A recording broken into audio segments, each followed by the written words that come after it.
She had 30 seconds to save her family. The gavel was already raised. The crowd had already decided she was not worth the trouble. 7 small hands gripped her coat in the January cold, and the officials behind the platform held papers that would scatter her children across the frontier like ash in the wind. No one was going to bid.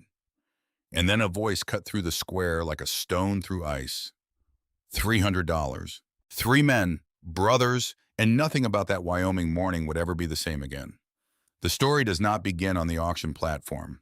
It begins 30 minutes before in the back room of the only saloon in Covenant Creek, Wyoming territory, on the 14th day of January, 1873.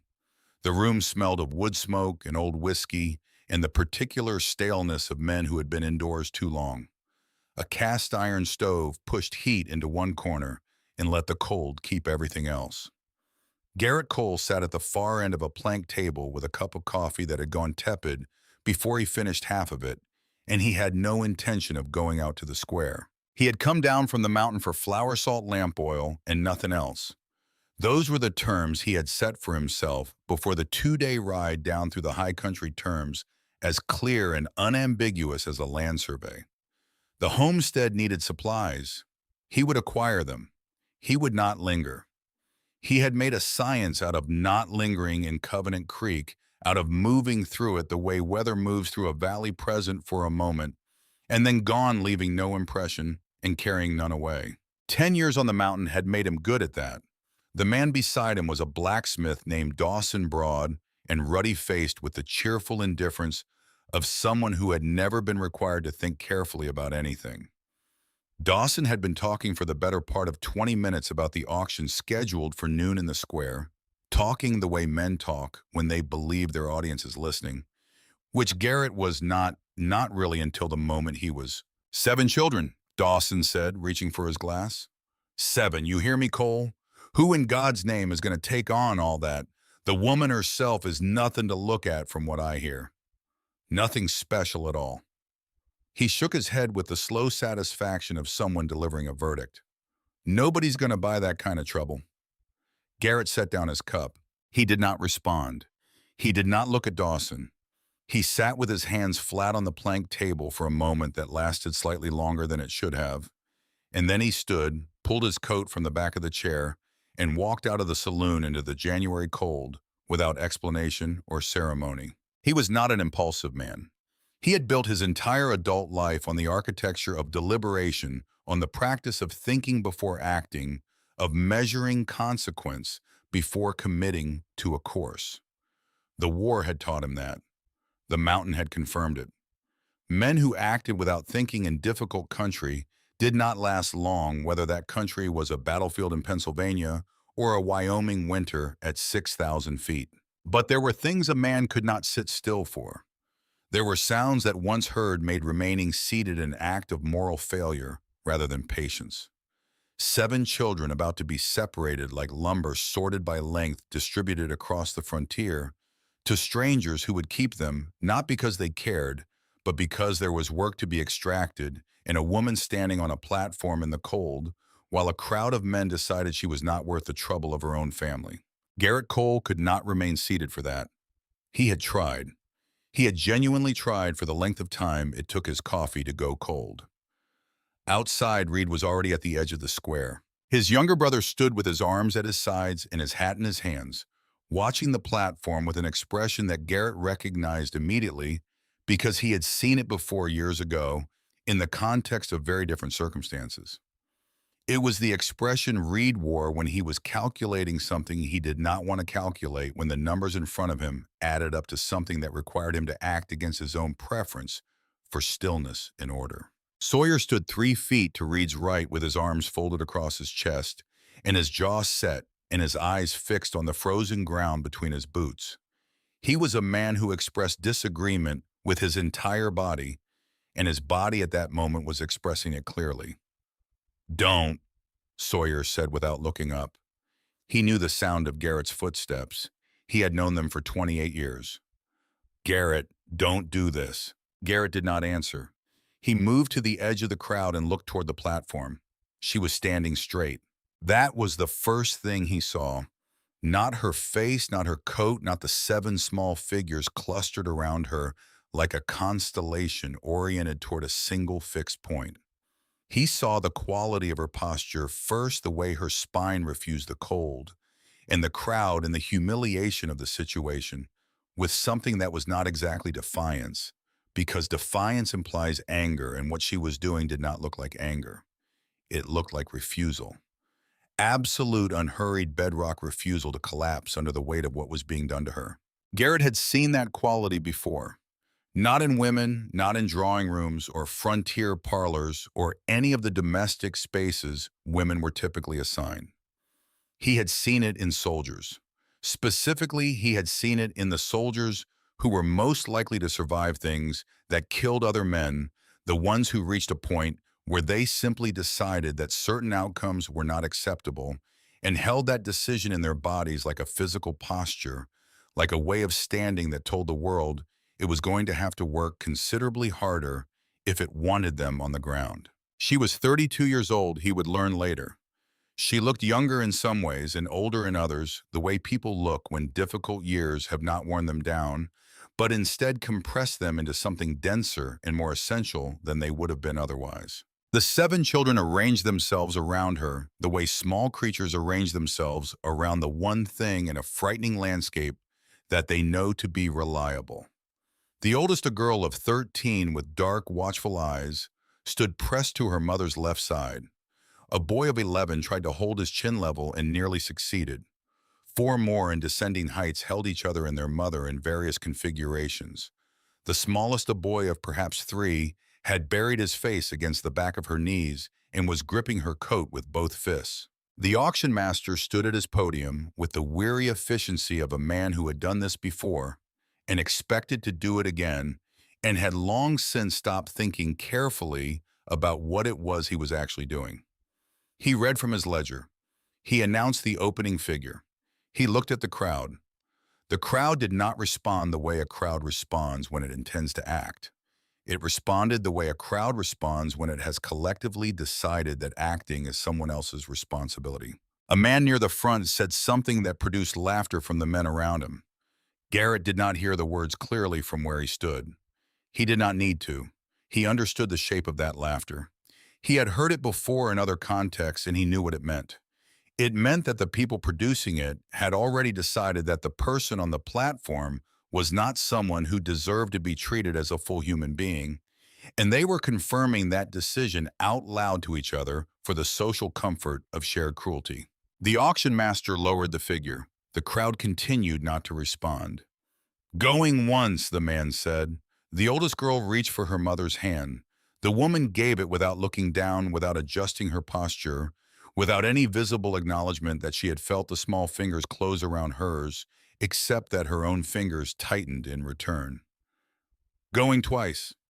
Garrett looked at Reed. Reed was already looking at him. $300, Garrett said. His voice carried the way voices carry in open spaces when they belong to men who have spent years giving orders in difficult conditions and have learned that volume is inefficient. He did not shout. He did not project in any theatrical sense.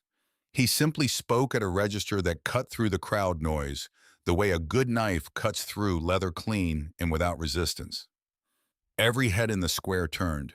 The woman on the platform turned too. There were 3 of them moving through the crowd, and this was the second thing that made the square go quiet in that particular way, that particular electric stillness of a community confronting something it does not fully understand. 3 men who moved with the unhurried certainty of people who have never needed to push through a crowd, because crowds have always opened for them without being asked, and the crowd in Covenant Creek Square opened now. They were built along the same architectural lines, all 3, in the way that brothers who have done the same physical work in the same hard country for the same number of years come to be built alike. Tall, wide through the shoulders. Faces that had been worked on by weather and time and the specific pressures of difficult lives until they had arrived at something that was not handsome in any conventional sense, but was undeniably present, undeniably real, the kind of faces that make other faces look like approximations. The eldest moved to the front, dark chestnut hair touched with gray at the temples, amber eyes that assessed the platform, the auction master, the crowd, and the woman on it, in the time it took most men to register that something was happening. He wore buckskin and heavy fur and boots that had walked 10,000 miles of mountain country, and he moved like a man for whom the world arranges itself rather than the other way around. The middle brother walked slightly to the left and behind. He was lighter in coloring, with sun-bleached streaks in his hair, and something in his face that his eldest brother did not carry, an openness, a quality of warmth that had been banked but not extinguished. His eyes found the smallest child on the platform immediately and stayed there. The youngest walked to the right, auburn-haired and harder-eyed with a scar across his right cheekbone and the posture of a man who has been in enough difficult situations to have stopped being surprised by them. He walked like someone who had been argued into being present and was still conducting an ongoing internal negotiation about whether it had been a good idea. The auction master blinked, recovered. "You said $300? You understand she has 7 children." "All 7, Garrett said. A sound moved through the crowd. Not approval, not disapproval. The particular electricity of people watching something they had not predicted and do not yet know how to categorize. Someone near the platform said a name. Then another voice said it slightly differently, with a different inflection, the inflection of warning or of history being invoked. The name was Cole, preceded by the definite article as names are when they belong to people who have become in a community's collective consciousness. Something close to fixed landmarks, things that define the territory they occupy rather than simply existing within it. The auction master looked at Garrett, looked at the 2 men behind him, looked at the figure in his ledger and at the woman on the platform. He made a decision that was primarily about self-preservation, brought the gavel down and said, "Sold." At the edge of the square, a man in a dark hat did not move. He did not react with the surprise that animated the rest of the crowd. He stood with his gloved hands clasped behind his back and watched the 3 Cole brothers move toward the platform with the focused attention of someone who has just seen a chess piece move in an unexpected direction and is already working out the implications 4 moves ahead. Harlan Drake was not a man given to impulsive reactions. He had built his career and his considerable personal fortune on patience, on the strategic application of pressure, on the understanding that people who moved too fast made mistakes that patient men could use. He watched the eldest Cole lift the smallest child from the platform as though the boy weighed nothing. He watched the woman step down with the careful dignity of someone who has learned not to show fear in public, because public fear is a resource that other people will use against you. He reached into his coat, drew out a small leather notebook, wrote something in it, a single word beside a name he had been watching for 3 years. The name was Cole. The word was Whitmore. He closed the notebook, put it away, walked toward the telegraph office. The paperwork took place in the cramped office of the Territorial Registry, where a wood stove fought a losing battle against the January cold, and a clerk with ink-stained fingers processed documents with the mechanical efficiency of a man who has learned not to think too carefully about what the documents mean. Clara Bennett wrote her name on the marriage contract with a hand she kept steady through will alone, because steadiness was a choice, and she had learned to make it. She was aware with a quality of attention that felt almost detached that she was writing Clara Bennett for what might be the last time. After today, the legal documents would carry a different name. She thought of Thomas briefly, the way she had learned to think of him directly and honestly, and then set aside because grief that stayed open was a luxury she could not afford in front of 7 children who needed to see her functional. Agnes Whitfield appeared at her elbow before the ink was dry. Whitfield was a representative from the Wyoming Frontier Bride Society, a woman whose apparent primary purpose in life was to navigate the gap between what frontier circumstances required and what polite society considered appropriate, and who had developed in the service of that purpose a manner that was simultaneously warm and brisk, comforting and professional, the manner of a doctor delivering a diagnosis with genuine sympathy for the patient. "Mrs. Bennett," she said quietly enough that the clerk could not hear. "A word." Clara capped her pen. "Quickly." Whitfield looked toward Garrett, who stood at the window with his back to the room, watching the square outside with the still attention of a man who does not entirely stop watching his environment. She seemed to be deciding something. Then she reached into the pocket of her coat and removed a small folded piece of paper, which she pressed into Clara's hand with the quick, deliberate motion of someone passing something they do not want observed. "A man came to see me a month ago," Whitfield said very quietly. "He asked whether the Cole brothers were likely to come down to Covenant Creek in January. He was very specific about the time frame. He left this behind. I did not understand why at the time." She paused. "I understand slightly better now. I cannot tell you what it means, but I think you should have it." Should have. Clara looked at the paper. On it, in handwriting she did not recognize, were two things: a name and a date. The name was Ellsworth Whitmore. The date was July 1863, Gettysburg. She folded the paper and put it in the inside pocket of her bag next to the settlement documents from Philadelphia that she had carried across the continent like talismans against a specific kind of disaster. She did not know what the name meant. She would need to find out. She stored this requirement alongside all the other requirements of her immediate situation. The way she had learned to store urgent things not forgotten but deferred, filed in the part of her mind she thought of as the place where things waited for the right moment. Outside in the anteroom, she could hear two of the three Cole brothers talking. Reed's voice was the lower one, even and measured. Sawyer's was not being modulated. "You heard what people say about them," Sawyer said. "Drake has been after that land for 3 years. Garrett just made himself more visible than he's been in a decade, and he did it in a way that Drake will absolutely notice. You understand that, right? Drake was standing in that square." "Garrett understands it better than either of us," Reed said. "Then why did he do it?" A pause. Not Reed searching for words, but Reed deciding which ones to use. "Because it was the right thing. And because he has spent 10 years on that mountain doing a great deal that was necessary and very little that was right in the way he means when he uses that word." Another pause shorter than the first. "I think he had forgotten what it felt like. I think he remembered today." Sawyer said something under his breath that Clara could not quite hear. "Then, and if it costs us everything?" "Then it costs us everything," Reed said. "And we will have done what was right with it." Clara straightened her coat, picked up her bag, and walked into the anteroom to meet the men who had purchased her family's future. The terms were established on the wagon bench 20 minutes outside Covenant Creek, when the town had dropped behind a ridge and the high country opened in front of them, and there was nothing around them but the cold and the silence and the enormous, indifferent beauty of the mountains going on in every direction until they disappeared into cloud. Garrett drove.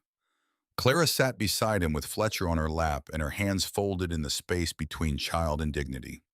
The other children were arranged in the wagon bed beneath heavy buffalo robes, their voices low and private, the murmured negotiations and small arrangements of siblings settling themselves into a new configuration. She spoke without preamble because she had spent 14 months without the luxury of preamble and had discovered that directness was more efficient and more honest than the slow approach. "I want to be clear about the arrangement," she said. "Go ahead," Garrett said. She had prepared this, not in the sense of having written it out or rehearsed it, but in the sense that she had been thinking about what a fair arrangement required ever since she had understood that the auction was going to be the last available option, and that she would need to know before she signed anything exactly what she was agreeing to. "I will manage the household. Provision supplies the domestic operations of the homestead. My children will contribute labor appropriate to their ages. They will not be worked beyond what is reasonable for how old they are. They will have schooling. They will have time that is their own. If any of that is not acceptable, I would rather know before we are 2 days' ride from Covenant Creek." "It's acceptable," Garrett said. "And I want to understand the practical terms of the contract. The marriage arrangement is necessary for the land claim to hold. A married man's claim is recorded. A single man's claim is provisional under territorial law." He said it without apology. Law was law. He had not made it. "I understand." She adjusted Fletcher's weight on her lap. The boy had gone mostly quiet, which with 3-year-olds meant either sleeping or thinking, and she could feel by the tension in his small body that he was thinking. There is one more thing. He waited. I did not come down here to be grateful, she said. I understand what you did today, and I understand that it was a considerable act. But I did not come down here to spend the rest of my life being grateful for it. I came here because I ran out of other options, and because the options that remained would have separated my children from each other and from me. She looked straight ahead at the mountains. I will be a fair partner in this arrangement. I will hold up my end completely, but I will not pretend to be something I am not, and I will not be managed. If there is a problem, I expect to be told directly. I extend the same courtesy. The silence that followed was long enough that she began to wonder whether she had misjudged the situation entirely, whether the man beside her was in fact the kind of man who required a different register from what she was offering. Then Garrett Cole said, "That's fair." And something in the way he said it suggested that it was not a concession, but a recognition, as though the terms she had laid out were what he had expected from someone who had managed to keep 7 children alive for 14 months on the far edge of nothing, and he was simply confirming that his expectation had been accurate. After a moment, he said something she had not asked for and had not expected. I did not have a plan when I walked out of that saloon today, he said. His voice was even neither apologetic nor performative, simply honest in the way of someone who values precision in language. I heard a man laughing about 7 children being split up by people who did not know their names, and I found I could not stay in my chair. He paused. That is not heroism. I want you to understand that. It was an inability to remain seated. The distinction matters to me. Claire was quiet for a moment. The distinction matters to me too, she said. Thank you for making it. The first night's camp was sheltered beneath a granite overhang above the tree line, where a natural depression in the stone caught the wind and deflected it, creating a pocket of relative calm in the cold. Sawyer built the fire. Reed produced food from the supply packs with the organized efficiency of a man who has provisioned expeditions before and knows that comfort is a logistics problem as much as an emotional one. The children ate and the fire built, and the cold that had been absolute and indifferent all day softened into something merely uncomfortable. Clara moved through the camp with the practiced efficiency of a woman who had managed 7 children in circumstances ranging from difficult to desperate, checking temperatures, settling disputes, answering the questions that children ask when they are frightened, but too proud to say so directly. The questions were practical. How far was it? What was the house like? Would there be enough blankets? Were there animals? She answered each one with the same quality of careful honesty she would have brought to anything important. The children slept in sequence, the youngest first, then the 2 girls, then the 2 middle boys, and finally Cordelia, who fell asleep sitting up against her mother's side with a book open in her lap and her eyes still moving across the page until they stopped. Emmett did not sleep. He sat with his back against the granite and his arms around his knees and his eyes on the fire with the expression of a boy working very hard at something internal and not succeeding as well as he would have liked. He was 11 years old and had spent the past 14 months being the oldest male in a household full of people depending on him, which had given him a quality of gravity that sat on his young face like an adult coat on a child's shoulders, too large, not quite fitting, but worn with determined seriousness. Sawyer noticed. He had been sitting on the far side of the fire close enough to the dark beyond it to keep watch without making a performance of watching.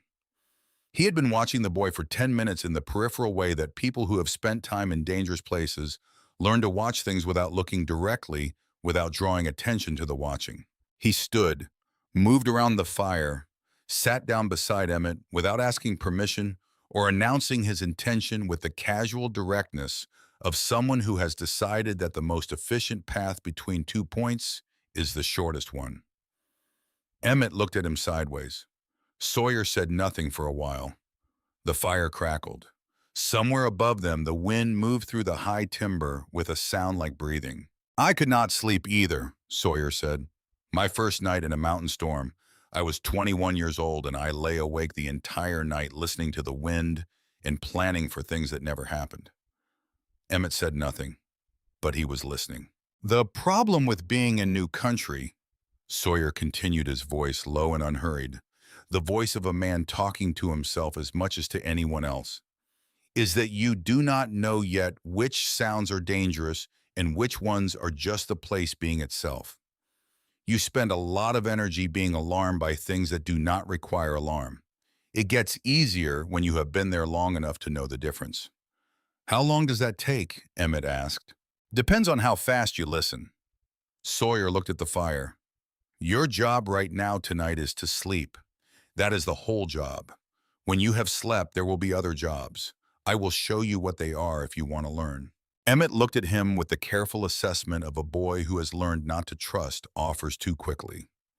He was making a calculation that Sawyer recognized, the same calculation he had made himself at 16 when he had enlisted by lying about his age, the calculation of whether the person in front of him was someone who said what they meant and meant what they said. Yes, Emmett said after a moment. I want to learn. Then sleep, Sawyer said. Within 3 minutes, Emmett was asleep. Sawyer sat for a while longer watching the fire and not examining what he felt about the way the evening had gone. Some things were more productive to act on than to analyze, and he had always been better at acting than at analyzing anyway. He put more wood on the fire and went back to his post. The second day brought a sky the color of old iron and a wind that shifted from the north before noon and began to smell of the particular cold that precedes serious weather. Garrett read it in 30 seconds, the sky and the wind and the behavior of the timber along the ridgeline, and said only, "We move," in the tone that meant quickly and without discussion. They moved. The storm arrived at mid-afternoon with a sudden totality of mountain weather, the sky going from gray to white in the time it took to draw a breath, the snow driving horizontally across the trail and reducing visibility to the length of the wagon. The horses kept their heads in their direction because they were mountain-bred and had done this before. The wagon lurched through deepening drifts, and Clara packed the children tighter beneath the robes and held Fletcher against her chest and spoke to the ones who were frightened in the same even certain voice she had been using for years to communicate that things were difficult but not impossible, that fear was reasonable, but panic was not, that she was here, and here meant safe. Garrett drove with the focused attention of a man who has reduced his entire existence to a single immediate problem and is very good at solving immediate problems. His jaw was set, his eyes moved constantly between the trail and the tree line and the sky above, reading information from each with the practiced fluency of someone who has learned the language of difficult country over a long period of time. He said very little. What he said was precise and necessary. Sawyer materialized out of the snow on horseback beside the wagon and pointed through the white. 60 yards, left of the pine stand. They found it by dead reckoning, more than by sight, a low structure of hand-hewn logs, half buried in old snow, its chimney promising the possibility of warmth. The horses were seen to first, Sawyer taking them around to a lean-to on the leeward side, while Garrett and Reed moved the children inside with the organized calm of men who have handled emergencies and know that calm is a skill, not a condition. Inside was cold and dark and thick with the dust of long absence, but dry. The hearth was intact. The wood box held enough split pine to matter.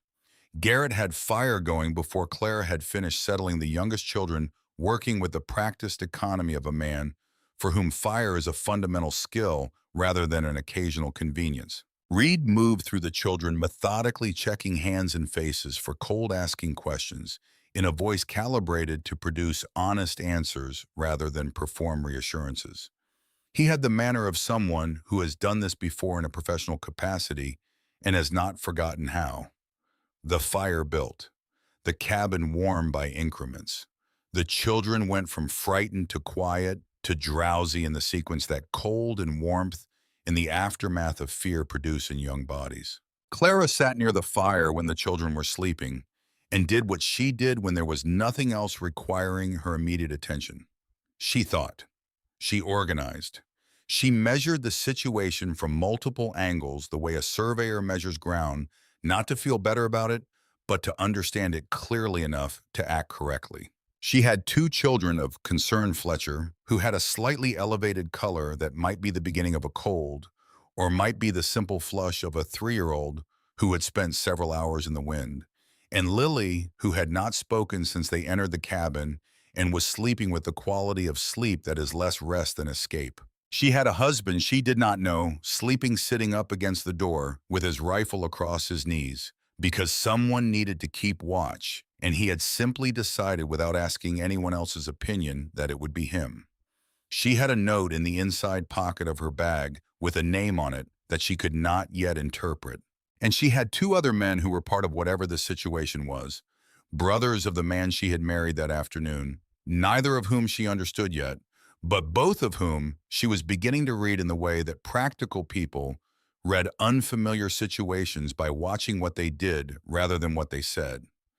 It was in the small hours before dawn, when the wind had reached a sustained howl that it seemed to intend to maintain indefinitely, that Reed sat down across the fire from her. He had taken the watch from Garrett 2 hours earlier, and Garrett had gone to sleep with the immediate efficiency of a man who has trained himself to rest when rest is available regardless of conditions, because the next emergency may require everything he has.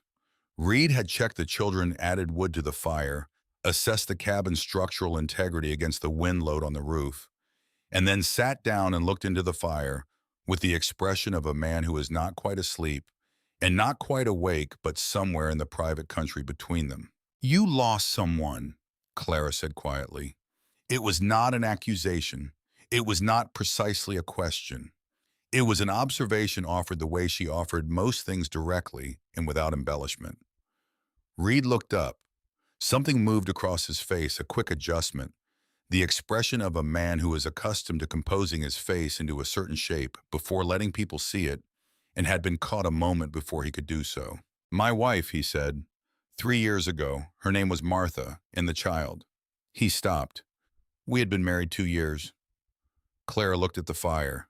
The flames were lower now, orange and steady, the pine burning clean. "I lost my husband 14 months ago," she said. Reed nodded. He had known this. Garrett had looked into the society's records before they came to town, had done the kind of thorough preliminary assessment that Clara was beginning to understand was simply how the eldest Cole operated. Not intrusiveness, but preparation. Not lack of respect, but the opposite. He had wanted to understand what they would be bringing into their lives, and understanding required information. "He was a physician's assistant," Reed said after a moment. "During the war, I spent 4 years learning how to keep people alive in conditions that were specifically designed to kill them. And then I could not get home in time." He said it without drama, without the performance of grief, the way people state facts they have made a certain peace with, even if the peace is incomplete. "Martha went into labor on a night when I was in Covenant Creek getting medicine for a homesteader family who needed it. By the time I came back, she was gone. The child, too." He looked at the fire. "I have thought about that calculation many times. The family needed the medicine. Martha needed me there. I could not be in both places. I made the choice a physician makes." "And you have not forgiven yourself for it," Clara said. "I have not worked out whether forgiveness is the right framework," Reed said. "Some decisions are correct and still cost things that should not have to be paid. I am not sure what to do with that." Clara looked at him across the fire. He was a careful man, she thought. Careful in the way that people who have measured the gap between intention and outcome too many times in too many critical situations become careful. It was not timidity. It was the opposite of timidity. It was precision, a learned respect for the difference between what you meant to do and what you actually did. "7 children make a great deal of noise," she said. "They are not quiet in any of the ways that might trouble a house that has been too silent." Something shifted in Reed's face. It was not relief exactly. Something quieter than relief and more considered, the expression of a man hearing something he has needed to hear without knowing until this moment that he needed it. "No," he said. "I noticed that." They sat in the fire's company for a while without speaking, which was a different kind of silence from the silence before, fuller and less defended. Outside, the storm continued its work with patient ferocity. By morning, it had not broken, but it had changed character, moving from assault to persistence, the kind of storm that intends to wait you out rather than overwhelm you quickly. Garrett was already awake when the light shifted from black to gray through the cabin's single window, already assessing conditions, already thinking about the next stage of the journey. He had done something Clara discovered in the morning with a quality of surprise that she identified a moment later as something other than surprise. He had made coffee. Not the minimal gesture of a man doing the basic thing, but real coffee brewed properly in a tin pot he had apparently produced from the supply packs at some point in the night. He handed her a cup without comment, without the expectation of gratitude, the way you hand something to someone because they need it and you have it, and the transaction requires nothing more than that. "Storm's holding," he said. "We can move in 2 hours or wait until tomorrow. Moving in 2 hours is harder, but it gets us to the homestead before dark. Waiting is easier, but adds a day." Clara looked at her children, made the assessment that she had learned to make quickly and accurately, the one that took the full measure of all seven simultaneously: health, mood, readiness, need. 2 hours, she said. "We move in 2 hours." He nodded, that was all. The last portion of the journey, when the storm eased enough to permit it, was the kind of travel that strips away everything unnecessary and leaves only what is fundamental. The wind was still substantial, but directionless, now moving in eddies and gusts rather than the sustained drive of the night before. The trail climbed. The country around them grew more vertical, the rock outcroppings more frequent, the timber thinning at the upper edges of the tree line. 2 hours before the homestead, on a section of trail where the timber thinned and the drop to the left fell away sharply, Sawyer raised his hand from 50 yards ahead. Garrett stopped the wagon without being told why. He had ridden with Sawyer long enough to know the difference between a raised hand that meant wait and a raised hand that meant now.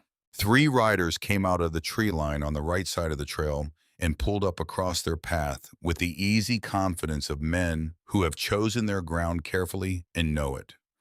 The one in front was large and pale-faced, with a scar that ran from the corner of his jaw upward across his cheekbone, and he wore the clothes of someone who had money to spend and had spent it on things that were visible. He sat his horse with the particular comfort of a man accustomed to blocking paths and watching people recalculate. "Cole," he said, "not Garrett, just Cole, the way you name a piece on a board rather than a person." Sawyer had come back along the trail and now sat his horse 15 feet to Garrett's right, and the quality of his stillness communicated everything that needed communicating about his readiness. "You're on private land," Garrett said. "I'm on a public trail," the man said pleasantly, "and I'm being neighborly. Mr. Drake asked whether you've reconsidered his offer. The timing might seem inconvenient, but Mr. Drake finds that timing is often clarifying. Tell Drake the answer hasn't changed." The man looked at the wagon, at the children visible beneath the robes, at Clara, who had not moved but whose right hand had shifted 3 inches toward the rifle Garrett had placed behind the bench. The man looked at that hand and registered it and filed it away with the expression of someone making a note he intends to use later. "Mountain country is hard on families," the man said, "particularly on children who aren't accustomed to it. Mr. Drake wanted you to know he thinks about that." "Crowley," Garrett said. The name came out flat and without emotion, the way you state a fact that does not require interpretation. "Ride back the way you came." Crowley looked at Sawyer. He assessed the rifle, the grip, the angle.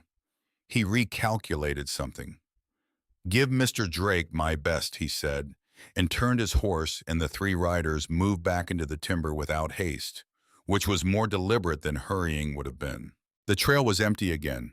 The sound of hooves diminished and then was gone. Sawyer did not put his rifle away until they had traveled another quarter-mile.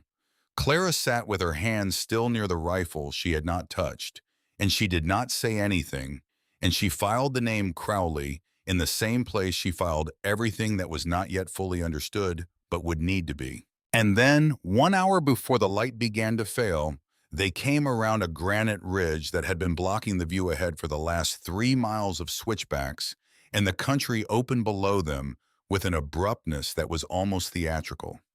The kind of revelation that landscape occasionally produces when it has been building towards something and finally delivers it. A valley.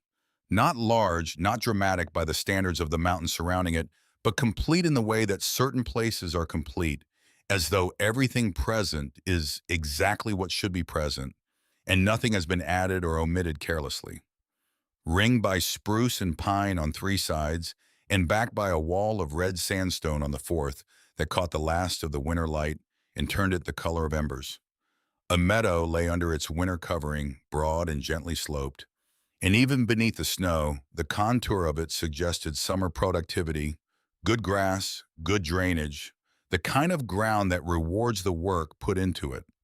A creek ran along the eastern edge open in places where the current kept it from freezing. At the center of the valley, the homestead. A main cabin of hand-hewn logs, longer and more substantial than Clara had allowed herself to imagine, with a stone chimney at each end and windows that indicated someone had thought carefully about light and ventilation when building not just shelter. A barn behind it clearly built for serious animals and serious winters, its dimensions communicating competence rather than merely adequacy. A smokehouse, a workshop with tools hung on its exterior walls in organized rows, the organization of a man who knows where everything is, because he has thought about where everything should be. Stacked firewood on the north side of the cabin, enough to indicate genuine preparation for genuine winter. Not optimism, but arithmetic.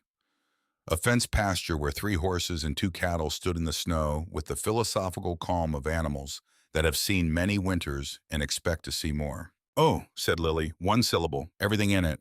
What happened when they entered the yard was the first completely uncalculated thing Clara had witnessed from any of the people around her since the morning. The children simply broke. Not in distress, not in fear, but in the direction of everything that had been compressed and contained and managed for the duration of 2 difficult days. Emmett ran for the barn before the wagon fully stopped, his feet leaving deep prints in the snow, his face doing something it had not been doing for several weeks. Owen and Miles went in separate directions simultaneously and were already engaged in a running argument about which was more interesting by the time they reached the fence. Lily and Rose held hands and spun until they fell into the snow laughing.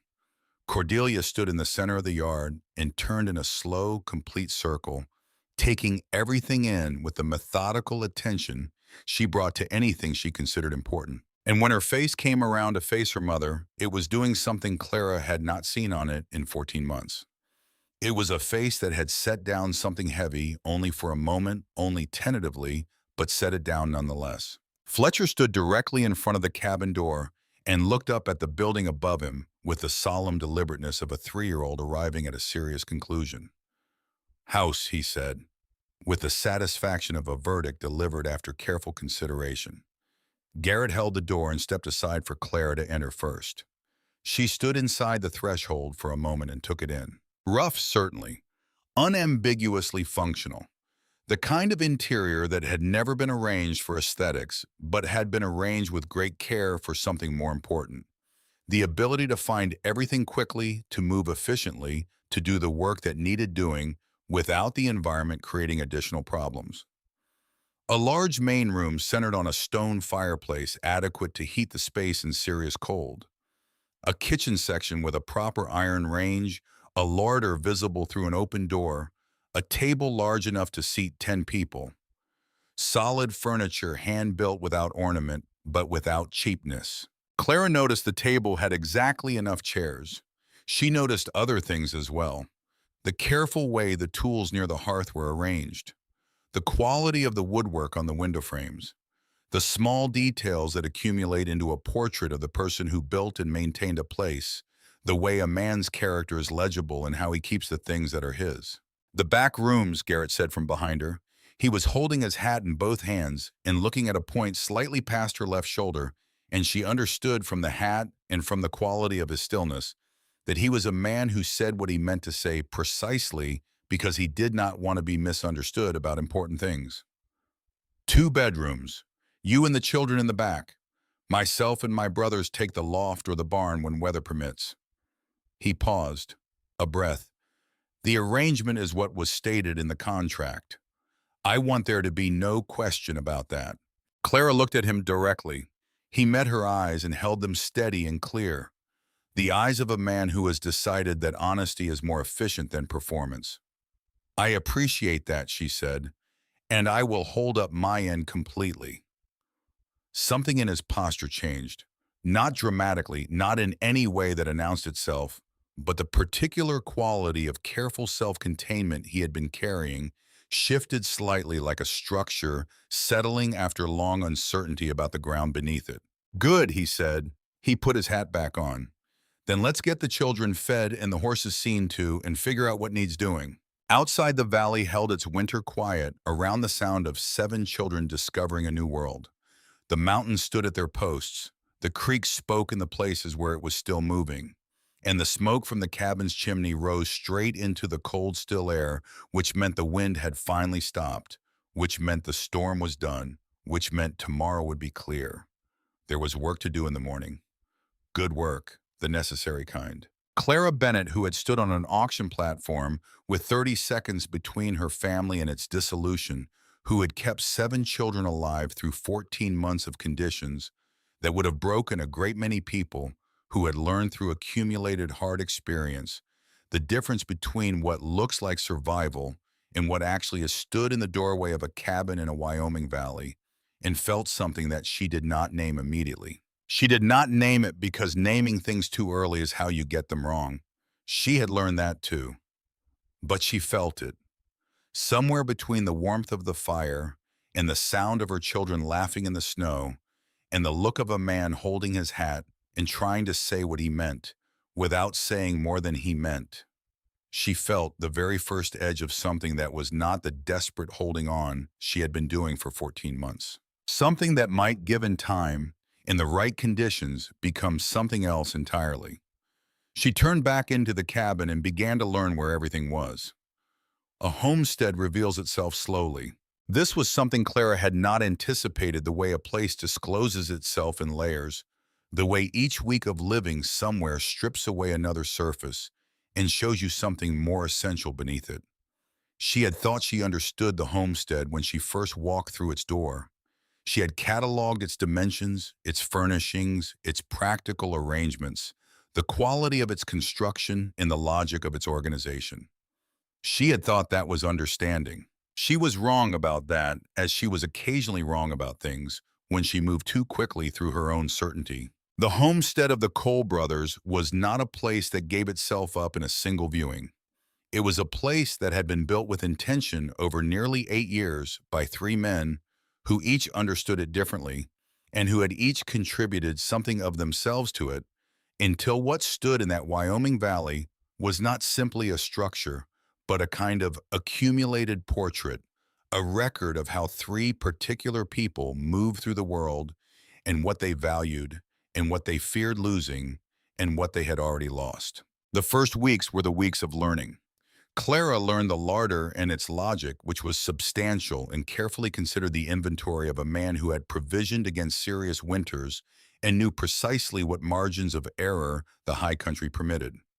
She learned the rhythms of the wood stove and its specific temperament, the draft adjustment that made the difference between a good fire and a room full of smoke. She learned which floorboards creaked, and at what point in the night those sounds were normal, and at what point they required attention. She learned the 3 brothers in the same way, not by asking questions, but by observing, by accumulating data, the way a careful person accumulates data without rushing to conclusions. Garrett moved through the homestead with the deliberate, unhurried efficiency of a man who has thought about how to do everything before doing it. He did not pace. He did not sit still when there was work remaining. He repaired things that needed repairing before anyone asked him to check things that needed checking without being reminded, and managed the particular quality of attentive quiet that Clara came to understand was not distance, but concentration, the focused attention of a man who takes his responsibilities seriously enough to give them his full mind. He said what he meant. He did not say more than he meant. These two qualities together made him unusual in Clara's experience of men, and she found herself adjusting her own communication to match his register, being more precise, less explanatory, trusting that what she said would be taken at face value because she was extending the same trust to what he said. Reed moved differently. He was the brother with the most permeable surface, the one through whom the homestead's emotional weather was most legible. He managed the medical knowledge he carried the way some people manage a powerful tool, in a space where it might cause damage if deployed carelessly, with constant awareness of its weight and its potential. When Lily came down with a 2-day fever in the second week, he assessed her with the quiet efficiency of a man for whom clinical precision is a form of respect, explained what was happening and what was not happening, and sat with her for an hour that evening, simply because someone was ill, and being present with ill people was something he had not allowed himself to do properly in 3 years. Sawyer taught Emmett to work with his hands. He did not announce this. He did not make it an occasion. He simply began including the boy in the physical work of the homestead in a way that was calibrated to ability and expanded as ability grew, teaching the way people teach when they take both the subject and the student seriously, which is to say through demonstration and correction and the expectation that what is being learned matters. The children adapted the way children adapt, which is to say completely and with a thoroughness that occasionally astonished Clara, who had thought she knew her own children well enough to predict their responses, and discovered repeatedly that she had underestimated the human capacity for revision. Fletcher appointed himself official ambassador to the homestead's animals, a diplomatic role he conducted with great seriousness and variable success. Owen and Miles established a territorial arrangement with Sawyer's workshop that was never formally negotiated, but that Sawyer appeared to accept as a reasonable geopolitical outcome. Lily and Rose found the southern fence line and began planning something with it, something that involved seeds and patient waiting, and a quality of optimism that Clara found she was not able to argue with. Cordelia watched everything. She always had. It was the quality in her eldest daughter that Clara had relied on most heavily in the difficult years, that precise and unsentimental observation that 13-year-olds are not supposed to be capable of, and that Cordelia had developed anyway out of necessity and out of something that was simply native to how she was made. She watched the Cole brothers with the same careful attention she brought to her school books, accumulating information without immediately converting it to opinion, holding it open until she had enough to work with. On the 8th day, Clara discovered the door at the far end of the hallway past the larder. It had a padlock. She did not try it. There were categories of things that were not hers to open, and locked doors were in one of those categories. She made a note of it the way she made notes of most things, without conclusion, and moved on. On the 10th day, Cordelia came to the kitchen with her hands flat on the table and her posture upright, and her face doing the thing it did when she had witnessed something and was deciding what to do with it. "Mama," she said, "in the storage building behind the barn, there is a rocking chair. Someone covered it with canvas." Clara looked up from the bread she was working. "The initials on the back are MC," Cordelia said, "carved into the wood, and there are baby clothes on the shelf beside it, folded very carefully, very small. Martha Cole." "Of course." Clara pressed the heel of her hand into the dough and felt the resistance of it against her palm, and thought about Reed sitting across the fire from her in the storm cabin, saying her name was Martha, saying the child too, saying it the way people say things they have said many times in private and have learned not to say out loud, because saying it out loud makes it more real than they can sometimes bear.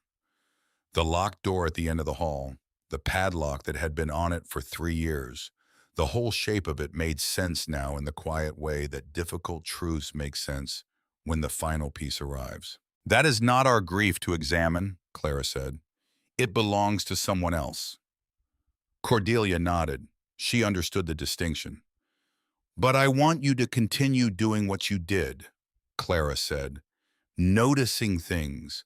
Not because we want to involve ourselves in what is private, but because you cannot be useful to people or give them the space they need if you do not know where they are tender." She paused. You cannot avoid hurting someone accidentally if you do not know where they are already hurt. Cordelia thought about this with the seriousness she brought to things that mattered, like knowing where a horse has been injured so you do not startle it at that spot. Exactly like that. Cordelia took her book to the table and opened it and said nothing more about the rocking chair. But 3 nights later, she set a folded piece of paper beside Reed's plate at dinner without explanation or ceremony and moved to her seat and ate her meal. On the paper was a pencil drawing done with the careful accuracy of a person who draws things as they actually are, rather than as they are supposed to look.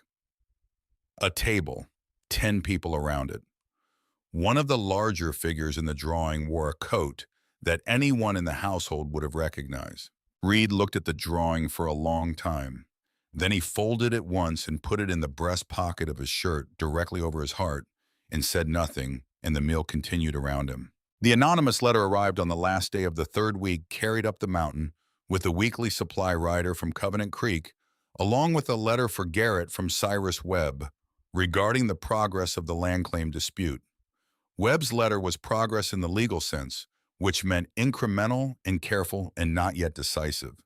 The second letter had no return address. Clara opened it after the children were asleep at the kitchen table with the lamp turned up. 4 lines. She read them twice. Ask your husband about Ellsworth Whitmore. Ask him what truly happened at Gettysburg in July of 1863. Then ask yourself whether you want to live under the same roof as the man who did it. She placed the letter on the table and looked at it for a moment without moving. Then she reached into her bag and took out the piece of paper that Agnes Whitfield had pressed into her hand in the registry office 3 weeks earlier, the one with the same name on it, the same date, the same place. 2 pieces of paper, 1 name, 2 entirely different purposes. The first piece of paper had been given to her by a woman who seemed genuinely unsettled by information she had received and wanted Clara to have it in case it mattered, given without agenda beyond the vague protective impulse of one woman toward another in uncertain circumstances. The second piece of paper had been sent by someone who wanted her to do something specific with the information, someone who had calculated the effect of the words chosen and the timing of their arrival, and was deploying them the way you deploy a tool you have sharpened for a particular purpose. Clara understood the difference between these two things. She had spent enough years in difficult circumstances to understand how information is used, who uses it, and to what end, and what it means when someone delivers it anonymously and at a moment calculated for maximum impact. She put both pieces of paper away. She did not ask Garrett anything that evening. She did not ask him anything the following morning or the day after. She was not avoiding the question. She was choosing her own timing because the anonymous letter had tried to choose her timing for her, and she had no intention of accepting that particular gift. Instead, she watched. She watched Garrett work with Emmett on the fence repair along the south pasture. The specific patience with which he corrected the boy, without diminishing him, the way he demonstrated rather than instructed, showed the correct technique, and then stepped back and let Emmett try it, and said only what needed to be said about what happened next. She watched him with Fletcher, the careful gentleness of those enormous work-scarred hands around a 3-year-old body, the way he lowered his voice when he spoke to the boy, the quality of attention he gave to nonsense that Fletcher delivered with the total seriousness of someone reporting important findings. She watched him in the mornings arriving in the kitchen before full light, moving through the space with that purposeful quiet, starting the stove and checking the wood box and doing the preliminary work of a day, the way a man does it when he has decided that contributing to the household means contributing to all of it, not only the parts that are conventionally assigned to him. She watched him be who he was consistently without performance, without awareness of being observed in any particular way. And then Cyrus Webb came up the mountain on the 25th day riding hard and arriving at the homestead before noon with his coat still dusted from the trail, and what he brought with him was not an update on the land claim. He brought it to all of them at the table, which was how serious things were handled in that household directly, and without the pretense that what concerned one person did not concern the others. Colonel Silas Vance, formerly of the Union Army's 2nd Cavalry Division, now retained as legal counsel for a concern called the Western Territories Development Company, had filed a sworn statement with the territorial court in Cheyenne, asserting that he possessed documented evidence of misconduct on the part of Major Garrett Cole, formerly of the same division during the engagement at Gettysburg in July of 1863. The statement alleged that Garrett had deliberately assigned Private Ellsworth Whitmore to a reconnaissance mission known to carry fatal risk not for tactical reasons, but to prevent the private from testifying to a falsified report that Garrett had already submitted to his commanding officer. The statement alleged in the careful language that legal documents use when they intend to mean something much more direct that Garrett Cole had caused the death of a man under his command to protect his own record.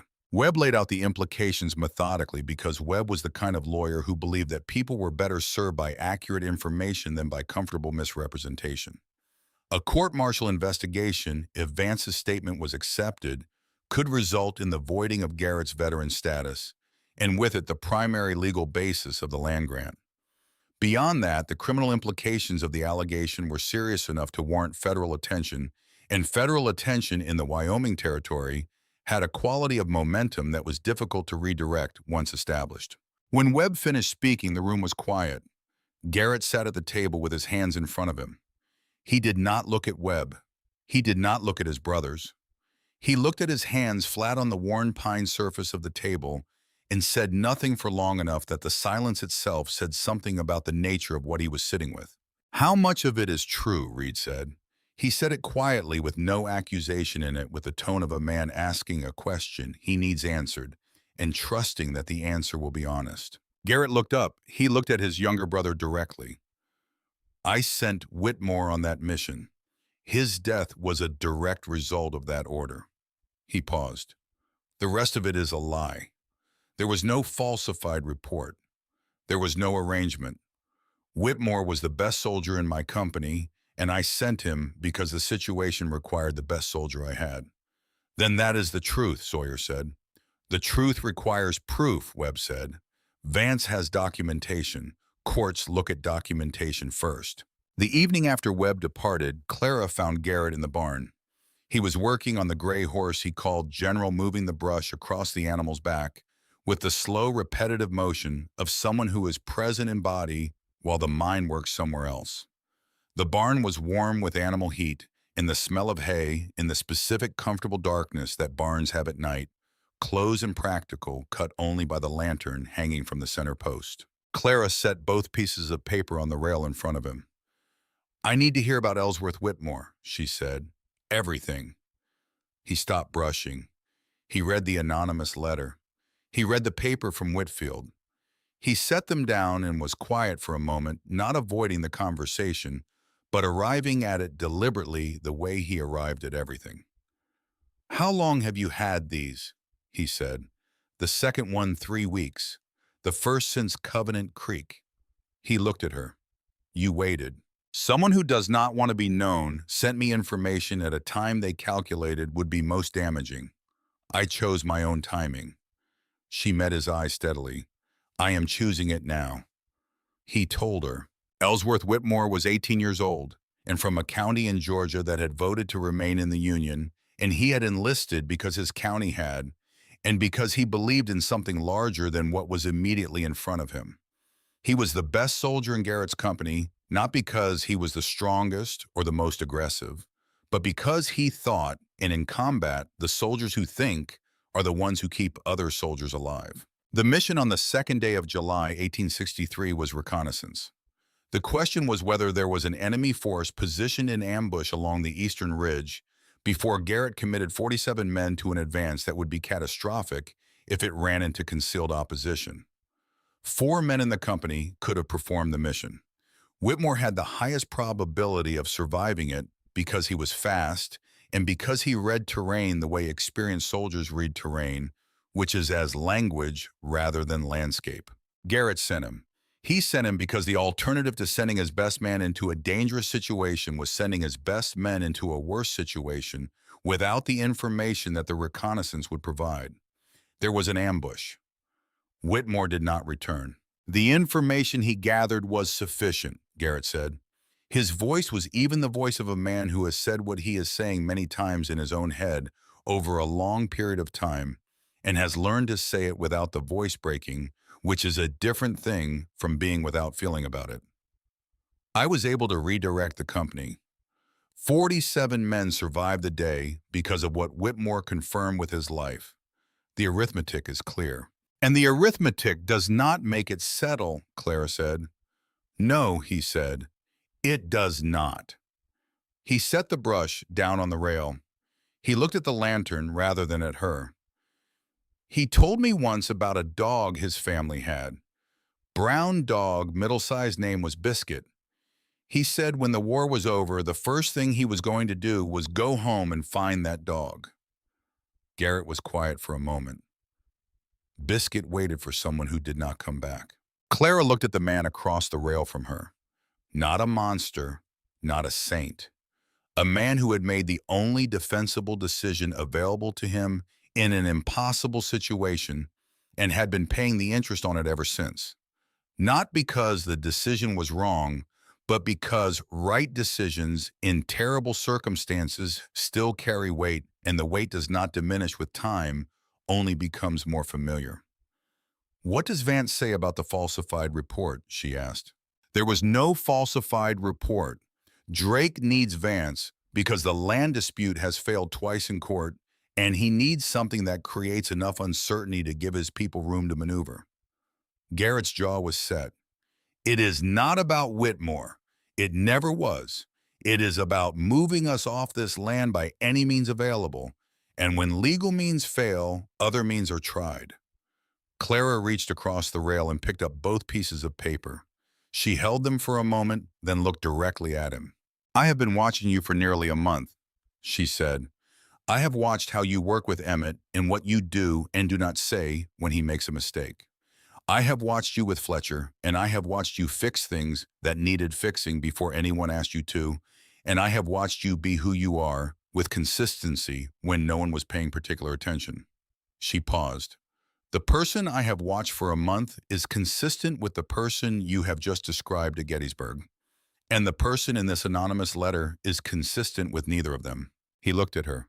Someone who does not know your name sent me that letter because they calculated I would be frightened by it.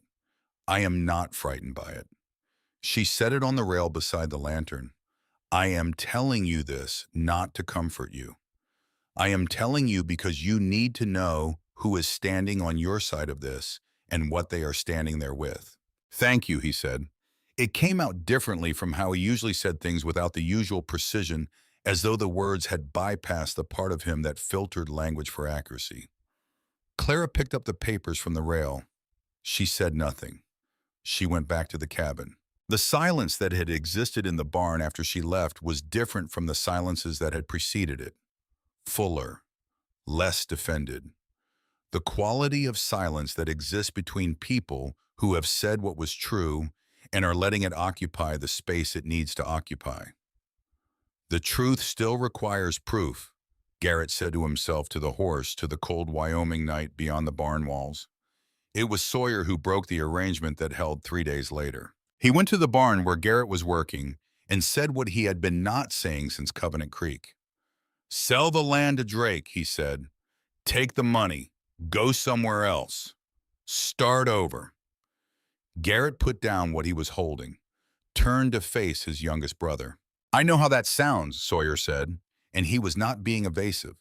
He was being honest in the direct way that was the only way he knew how to be. I know what this land means. I know what we built here. But listen to what is actually in front of us. We can fight the land claim, and we can probably win it again. But this accusation from Vance is different. This is a court-martial investigation. This is your name and your freedom. And right now, there are 8 people in that house who depend on what happens to you. And if Drake arrests you while the land case is still open, those 8 people have nothing and nowhere. Garrett was quiet for the length of time it took to think about what Sawyer had said, rather than react to it. When I came up this mountain 10 years ago, he said, I came because the war had made me into someone who did not know how to exist without an enemy. Not because I had done anything wrong, because what I had done, even when it was right, had cost things that I could not put down. He looked at the barn wall, at the tools arranged in their rows. For 10 years, I built this place and I told myself that it was enough, that 2 brothers and a homestead in the high country was what I was, and that it was sufficient. Sawyer waited. There are 8 people in that house, Garrett said, and I do not know the right word for what that is, but I know I am not selling it.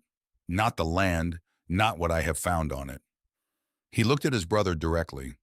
I will stand and fight for this, whatever Drake sends. Sawyer held his brother's gaze for a long moment. Then he exhaled in the way of a man who has lost an argument he believed in, but can recognize when he has been defeated by something he cannot argue against, something that operates at a different level than the practical considerations he had assembled so carefully. Then what do? He said. We find Ellsworth Whitmore's family, Garrett said. He is gone. His family is not. Sawyer nodded once. The conversation was over. Both men walked out of the barn into the cold Wyoming morning and went back to the work of the day.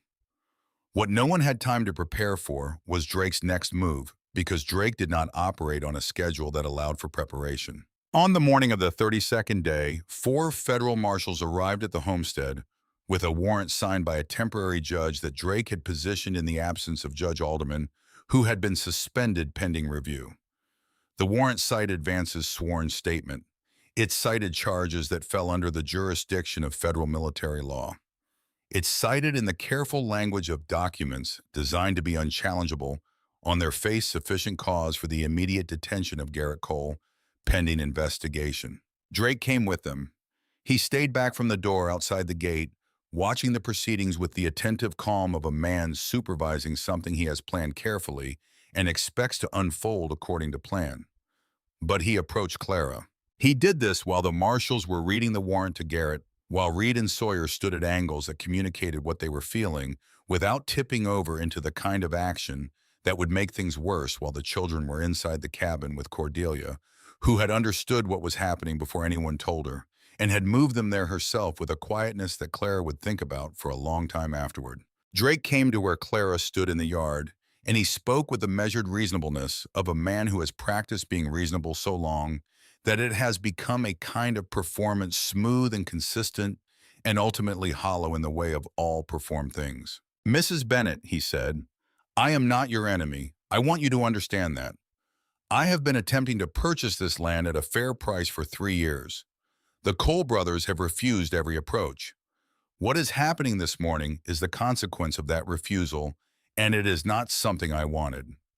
He reached into his coat and produced a folded document and a pen. There is a simpler resolution available. Under territorial law, a wife's consent in a property transfer carries legal weight. If you sign here, I withdraw the military complaint. Your husband returns to the homestead today. This ends. He held out the pen. Clara looked at the document.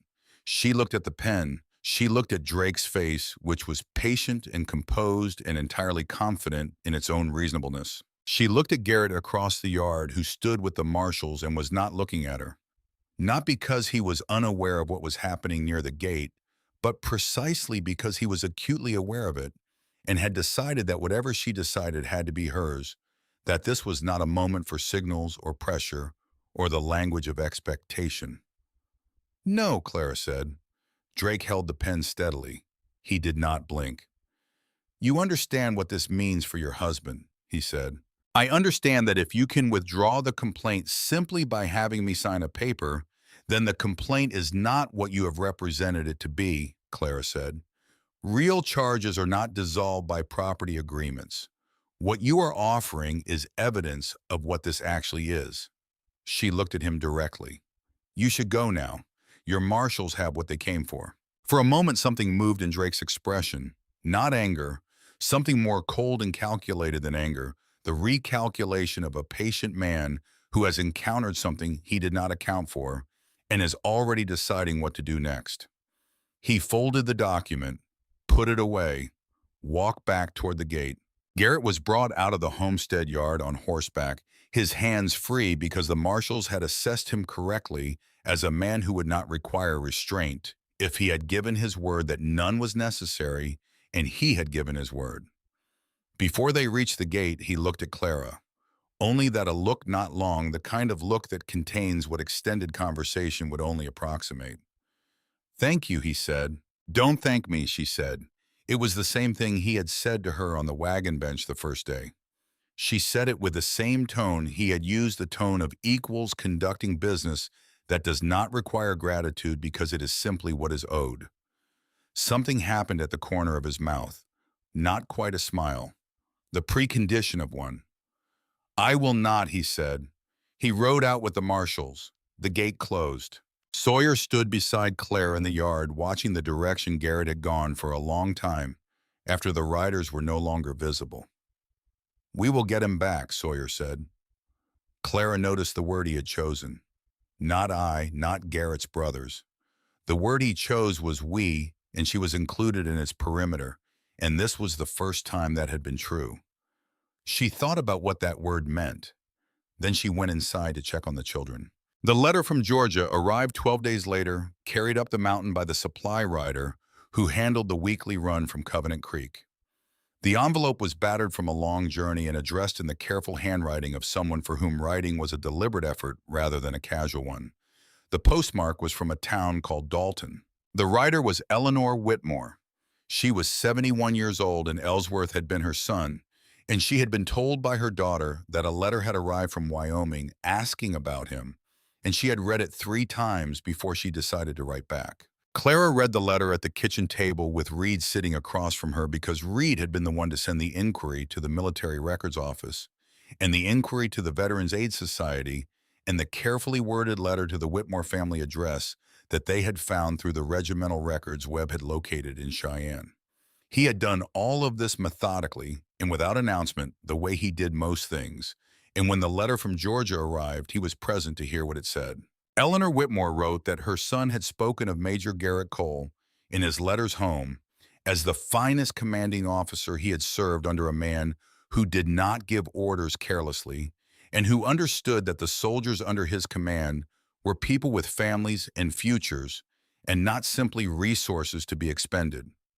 She wrote that in the last letter Ellsworth sent home, written 1 week before he died, he had described being asked by Major Cole whether he was ready for a difficult reconnaissance assignment, and that he had said yes, and that he had written to his mother that he always said yes when Major Cole asked because the major did not ask unless the need was real. She wrote that she had spent the years after the war speaking to every officer she could locate who had been present at Gettysburg in order to understand how her son had died, and who had been with him and whether he had been frightened.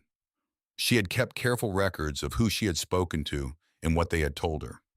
In those records, which she had maintained with the thoroughness of a woman who understood that the past does not take care of itself, there was no mention of Colonel Silas Vance as having been present at Gettysburg in July of 1863. She knew this because she had asked about him specifically. She had asked about every officer whose name she encountered. Vance had been with a different assignment during that period. She was certain of this because 2 separate officers had told her so independently without knowing they were confirming each other. At the bottom of the letter in handwriting, slightly different from the rest, as though the writer had set the page down and then come back to it, Eleanor Whitmore had written one more thing. Ellsworth had a dog when he left home. Brown dog, middle-sized, named Biscuit. The dog lived for 11 years after the war. She wanted whoever had written to her to know that. Clara read the letter again. Then she set it on the table and looked at Reed. "We need to go to Cheyenne," she said, "before the hearing." Reed looked at the letter, at Clara, at the window beyond which the mountain winter was entering its last month before the first cautious gestures of spring. He thought about the distance and the road conditions and the time available and the thing at the end of it. "Tomorrow morning," he said, "early." "Tonight," Clara said. "We go tonight." Reed studied her face for a moment with the attention of a man accustomed to assessing situations quickly and acting on the assessment. She did not say the rest of it, but he had been in the household long enough to know how to read what she was not saying. And what she was not saying was this. 3 hours before the letter from Georgia arrived, Crowley had come to the gate. He had come with 2 riders and a document, and the document was a temporary management order signed by the same judge who had signed Garrett's detention warrant the judge Drake had positioned where he needed him. The order stated that in the absence of the primary landholder during an active legal investigation, the property required neutral oversight and that the Western Territories Development Company had been designated to provide it through its designated agent, whose name at the bottom of the document was Crowley's. Reed and Sawyer had met him at the gate. The conversation had been short and without politeness on either side. Reed had read the document with the careful attention he brought to anything that required accurate understanding. Sawyer had stood with his arms at his sides in the specific stillness he carried when he was making a decision about whether to move. This order does not supersede the property rights of a legally married spouse, Reed had said when he finished reading. You are not coming through this gate. That's a legal question for the court to sort out, Crowley had said. He had looked past Reed toward the cabin with an attention that was not casual. I'll be back tomorrow with marshals who have a different opinion. He had turned his horse and gone. The hearing was in 4 days. Garrett was in Cheyenne. Crowley was coming back in the morning. The letter from Georgia was on the kitchen table. Clara understood with the clarity of someone who has spent 14 months making decisions under pressure that tomorrow morning was already too late. Reed stood and went to find Sawyer. Claire went to the children's room and told Cordelia what was happening in terms that were complete and honest and calibrated for a 13-year-old who had already demonstrated she could carry accurate information without being broken by it. Cordelia listened, nodded once. I will manage things here, she said. I know you will, Clara said. She packed what she needed. She wrote Garrett's name at the top of a page in her notebook, and below it she wrote everything she intended to say and everything she had in her possession to say it with, and she read it back to herself and determined that it was sufficient. Then she closed the notebook and put it in her bag beside the letter from Georgia and the 2 pieces of paper that she had been carrying since Covenant Creek. Outside, Reed had the horses ready. Sawyer stood at the barn door in the cold, holding a lantern, his face doing the particular thing it did when he was managing something difficult internally and not doing it perfectly. Bring him back, Sawyer said. He said it to both of them. He said it the way people say things they cannot afford not to say.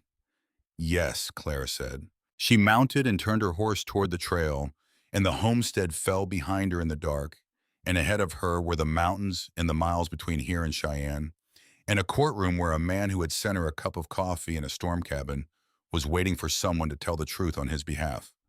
She was going to tell it. The mountains kept their silence around the sound of hooves on frozen ground, and the stars overhead were extraordinary in the way that Wyoming stars are extraordinary when there is no other light to diminish them. And Clara Bennett rode toward Cheyenne with Ellsworth Whitmore's mother's letter in her bag, in a clarity of purpose that felt in the cold night air like a very clean kind of strength. The mountain road at night in January is not the same road it is during the day. This is not a matter of visibility alone. Though visibility is reduced to what the lantern can reach and the stars can illuminate, which in the high country on a clear night is more than you might expect, but less than you need when you are moving with purpose through terrain that does not forgive carelessness. It is a matter of character. The road at night has a different character, the way all things have a different character when the usual light is removed and what remains is what is essentially true about them. The drops are steeper. The switchbacks are sharper. The silence is a presence rather than an absence, something with weight and texture that presses against you as you move through it. Clara rode without speaking for the first hour because there was nothing to say that the situation had not already said, and because the road required attention, and because Reed riding slightly ahead and to her left was also not speaking, which told her that he was conducting the same internal assessment she was conducting and had reached the same conclusion about the value of silence. She had left 7 children in the care of a 13-year-old, which was either an act of confidence or an act of desperation, and she had examined the distinction carefully before departing and determined that in this particular case, the 2 things were not as far apart as they usually were. Cordelia was not a 13-year-old in the ordinary sense. She was a person who happened to be 13 who had been functioning as an adult for well over a year and who had demonstrated repeatedly that she understood both the weight of responsibility and how to carry it without being crushed. Sawyer was at the homestead. The children were as safe as they could be. These facts were sufficient. Clara had learned in the years of difficult circumstances that had preceded this one, that sufficiency was the operative standard when perfection was not available, and perfection was very rarely available. They were an hour and a half from the homestead on the section of trail that cut through a stand of timber before opening onto the broader descent toward the lower valley when Reed raised his hand. Clara stopped her horse. The timber on either side of the trail was heavy here. The pines old and close together, their lower branches interlocked above the path in a way that blocked the stars and created a darkness that was more complete than the darkness of the open hillside. The lantern Reed carried threw its light forward and caught the shapes of trees and the texture of snow and nothing else. But she heard what he had heard. Horses, not moving with the random quality of animals at rest in the trees, moving with the deliberate quality of animals being held in place by riders who are waiting for something.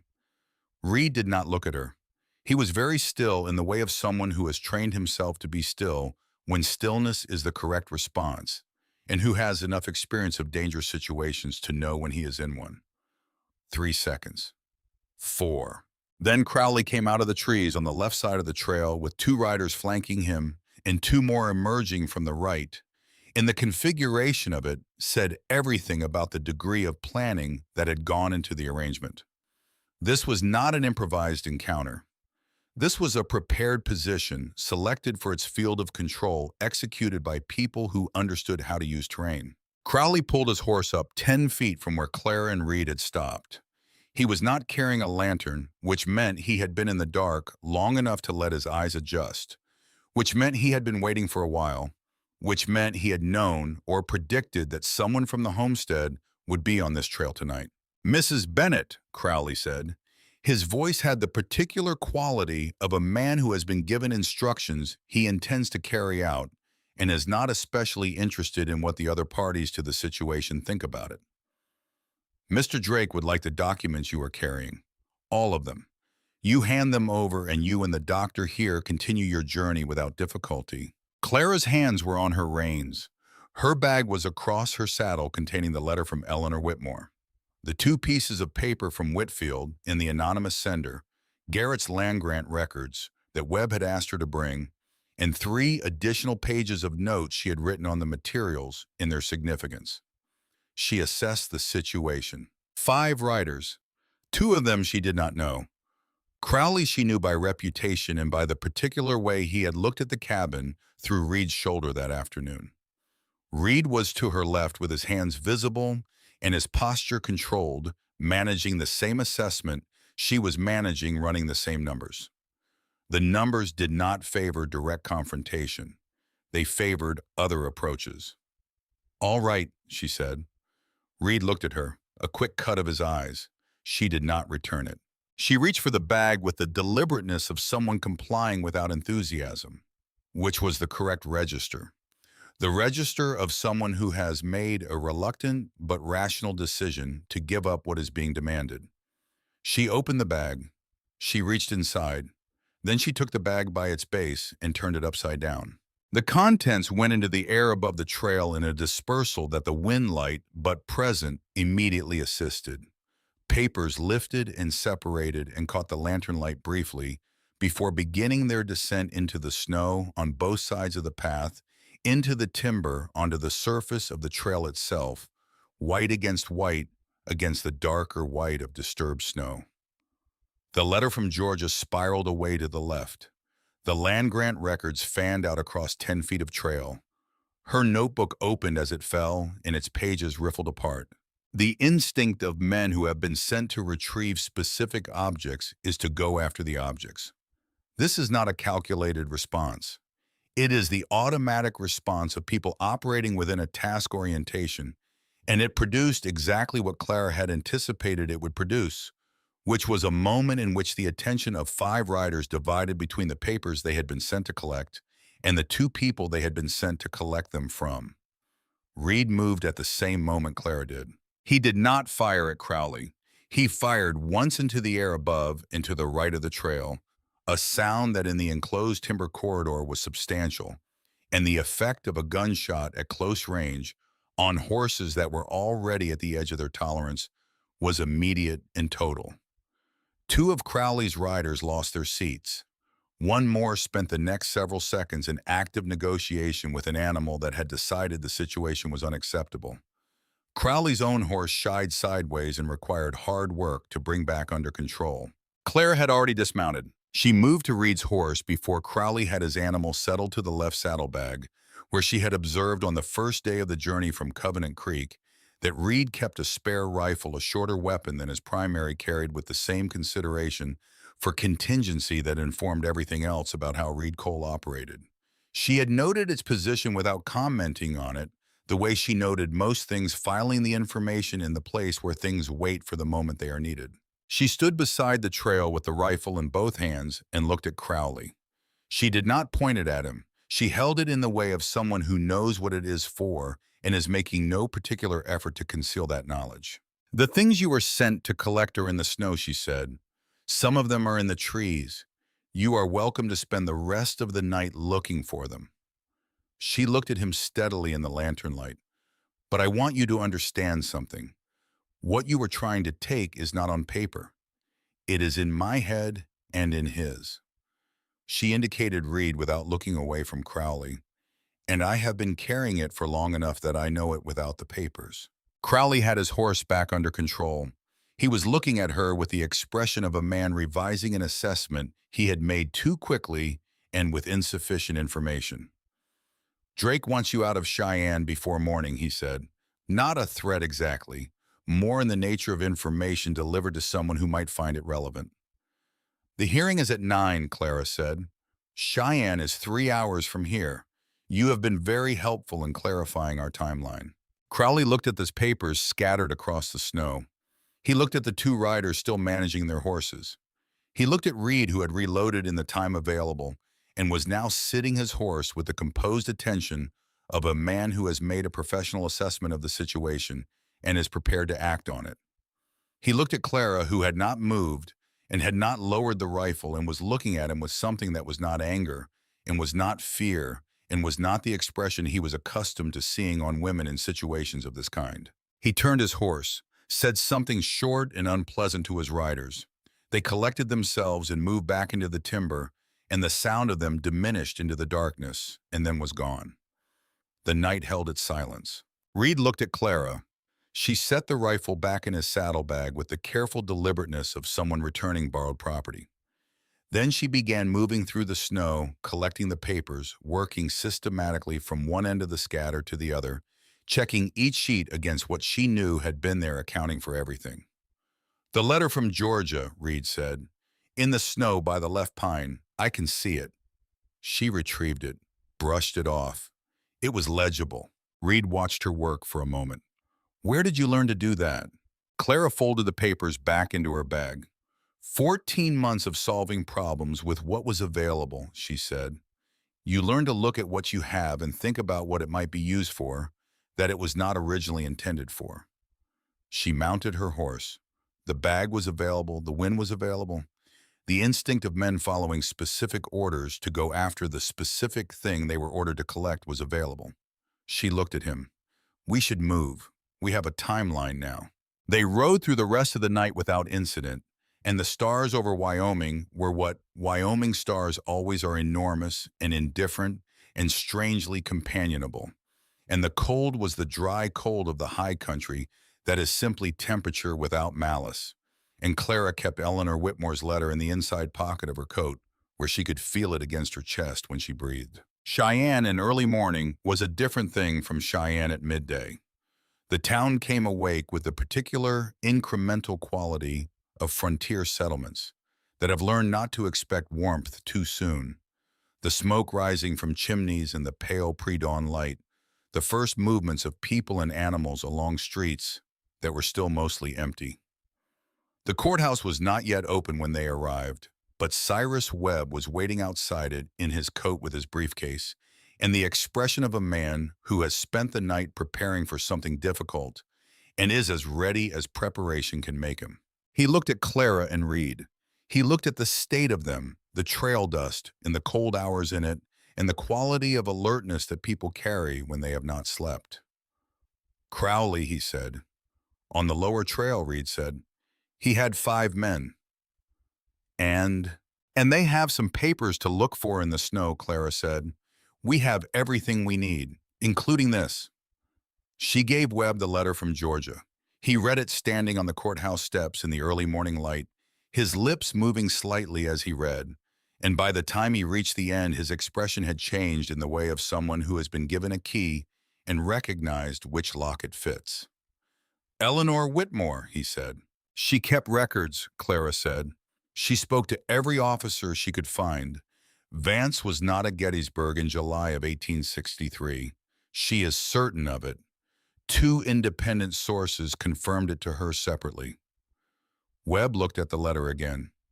This is a private letter, not a sworn statement. It will support the sworn statement from the War Department, Clara said. Webb looked at her. We do not have a sworn statement from the War Department.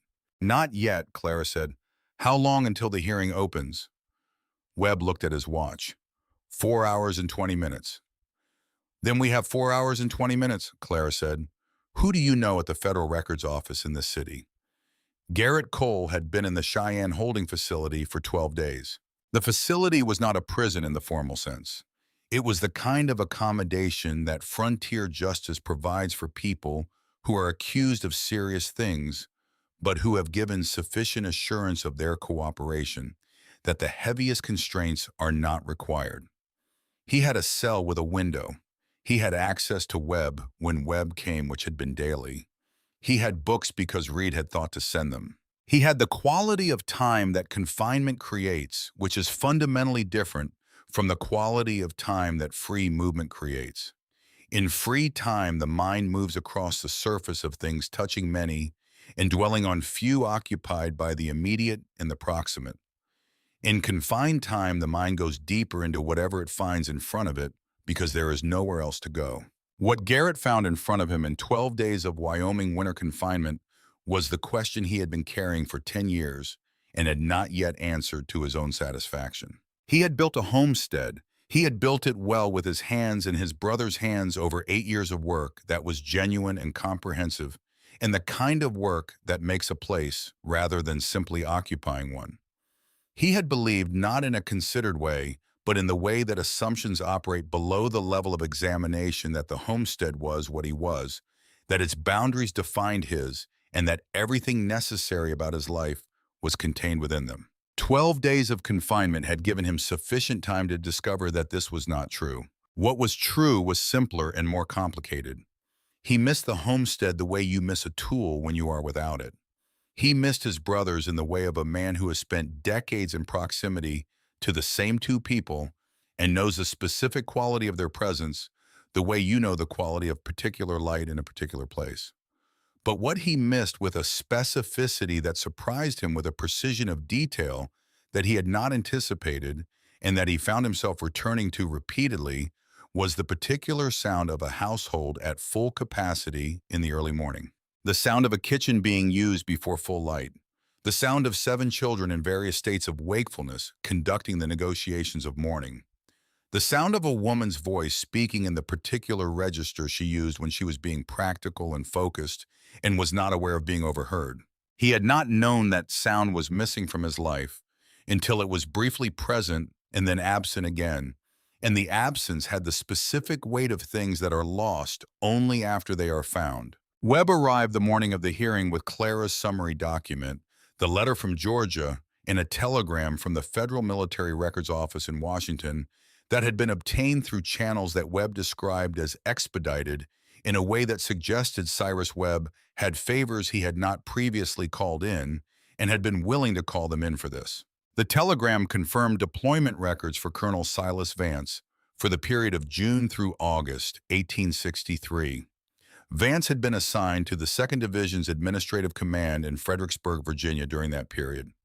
His records showed no presence at Gettysburg at any point during the July engagement.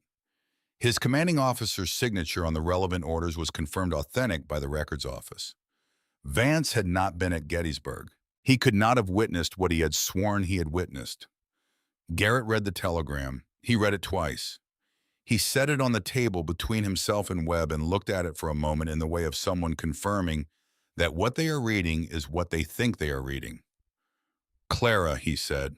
She and Reed came last night, Webb said. They rode through a night I would not have chosen for that ride. He paused. There was also an encounter with Crowley on the lower trail which she handled in a manner that I would describe as resourceful. Garrett looked at Webb. She scattered the documents across the trail to divide the attention of 5 riders and used the window to retrieve the spare rifle from Reed's saddlebag, Webb said. Crowley withdrew. He paused again.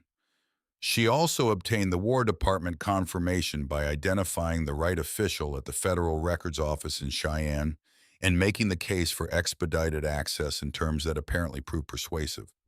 That took approximately 3 hours. Garrett said nothing for a moment. Is she here? He said. She is at the courthouse, Webb said. She has been there since it opened. The courtroom of the Cheyenne Territorial Circuit was a room built for function rather than impression, with wooden benches that communicated nothing about comfort and windows that communicated a great deal about the importance of light in proceedings where truth was supposed to be visible. By the time the hearing commenced, it was full in the way of frontier courtrooms, when the matter at issue concerns people who are known in the territory. Not comfortable exactly, but attentive. The particular quality of attention that a community brings to things it believes will define something about what kind of place it is. Circuit Judge Harrington from Denver was a methodical man of 60 who had spent 20 years watching frontier legal proceedings and had in the course of those 20 years seen every variety of fabricated claim, manufactured evidence, and procedural manipulation that the frontier's specific quality of desperation produces. He was not a man who was moved by spectacle. He was a man who was moved by accuracy, by the careful and verifiable alignment of stated facts with demonstrable reality. He sat at the bench and surveyed the room and said nothing for a moment that communicated more than most speeches. Vance testified first. He was a composed man in his middle 50s with the bearing of someone accustomed to being believed the particular confidence of people who have spent their careers in positions where their word carried institutional weight. He described the events of July 1863 at Gettysburg with the fluency of someone who has rehearsed a narrative until it has acquired the quality of memory, the specific detail, and the measured pace, and the appropriate gravity that distinguish prepared testimony from improvised account. He described seeing Garrett Cole sign a report. He described Whitmore objecting. He described the conversation between Garrett and Whitmore in the hours before the reconnaissance assignment was given. He described it all in the careful, controlled language of sworn testimony, each detail placed with the precision of someone who knows that precision is its own form of credibility. Webb cross-examined methodically. He asked Vance to confirm the dates. Vance confirmed them. He asked Vance to confirm his own location during those dates. Vance confirmed it, citing the Gettysburg engagement as the context for his presence. Webb placed the deployment records on the table. Colonel Vance, Webb said, these records, confirmed authentic by the Federal Military Records Office in Washington, indicate that during the period of June through August of 1863, you were assigned to the 2nd Division's Administrative Command in Fredericksburg, Virginia, not Gettysburg. He let that sit for a moment. These records contain your commanding officer's signature. They contain your own personnel designation. They account for your location on each relevant date with the specificity that military records are required to maintain. He set another document beside the first. This is a telegram received this morning from the records office confirming the authenticity of these documents. Can you explain the discrepancy between your testimony and these records? Vance looked at the documents. Something shifted in his composure. Not dramatically, very slightly, in the way that something shifts in a structure when a load-bearing element encounters a force it was not designed to carry. He began to answer. He said that records could be incomplete. He said that deployment records from the war period were not always fully accurate. He said that his presence at Gettysburg had been unofficial, attached to a courier assignment. Webb asked him to name the officer who authorized the courier assignment. Vance named an officer. Webb placed a third document on the table. The officer Vance had named had been confirmed killed at Chancellorsville in May of 1863, 2 months before Gettysburg. The courtroom had a quality of stillness that is different from ordinary silence. It was the stillness of people who have just understood something, who have had a piece of information click into alignment with other pieces of information they have been holding, and who are processing the picture that the completed alignment produces. Harrington looked at Vance for a long moment that communicated his own processing. Then he looked at the documents. Then he looked at the room in the way of a man who has arrived at a conclusion and is deciding the most efficient way to state it. Harrington called Garrett to testify. Garrett walked to the front of the room with the composure of a man who has decided that what is about to happen will happen regardless of how he holds himself and has decided to hold himself well. He sat where he was directed to sit, placed his hands flat on the surface in front of him, and looked at the judge.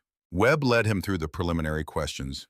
Garrett answered each one with the precision of a man who has thought carefully about what he is going to say and says exactly that and nothing more or less. Then Harrington asked him a question that Webb had not asked. "Major Cole," Harrington said, "is there anything you want to say beyond what counsel has asked you about the events of July 1863? Garrett was quiet for a moment. He looked at his hands, then he looked at Harrington. "Yes," he said. He said it the way he said everything directly and without performance. "Everything Colonel Vance has described about a falsified report is a lie," he said. "There was no falsified report. There was no arrangement with Whitmore. Whitmore was not removed from a situation because he knew something I needed hidden. None of that is true," he paused. "But I want to say something that I am not required to say, and that my counsel would probably prefer I not say because it is true, and because this is a court, and I am under oath, and the truth is what belongs here." The room was very still. "I sent Ellsworth Whitmore on that mission knowing there was risk," Garrett said. "I sent him because he was the best soldier in my company, and the situation required the best available. He was fast, he was intelligent, he read terrain the way experienced soldiers read terrain, and he had the highest probability of any man I commanded of surviving a reconnaissance through dangerous country and returning with usable information." He looked down briefly, then up again. "He did not survive it. The information he gathered with his life was sufficient to redirect the company away from a prepared ambush. 47 men came home from that engagement because of what Ellsworth Whitmore confirmed on that hillside." No one in the courtroom moved. "That is the arithmetic of the decision," Garrett said. "The arithmetic is defensible. Every officer who has commanded in combat knows the arithmetic of those decisions, and knows that defensible arithmetic is not the same thing as a clean conscience." He was quiet for a moment. "Whitmore told me once about a dog his family had. Brown dog named Biscuit. He said when the war ended, he was going home to find that dog. He said it the way young men say things they are certain will happen." He looked at Harrington steadily. "I made the right decision by every measure that military command applies to such decisions. I would make the same decision again in the same circumstances, because the alternative was 47 deaths instead of 1. And I have thought about Ellsworth Whitmore on most of the days of the 10 years since then, and I expect I will continue to think about him." He placed his hands flat on the surface again.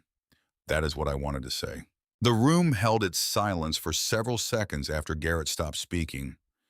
Harrington looked at his documents. He looked at Vance, who was sitting with the posture of someone who has been watching a wall hold and has just seen it crack. He looked at Garrett. He looked at the room.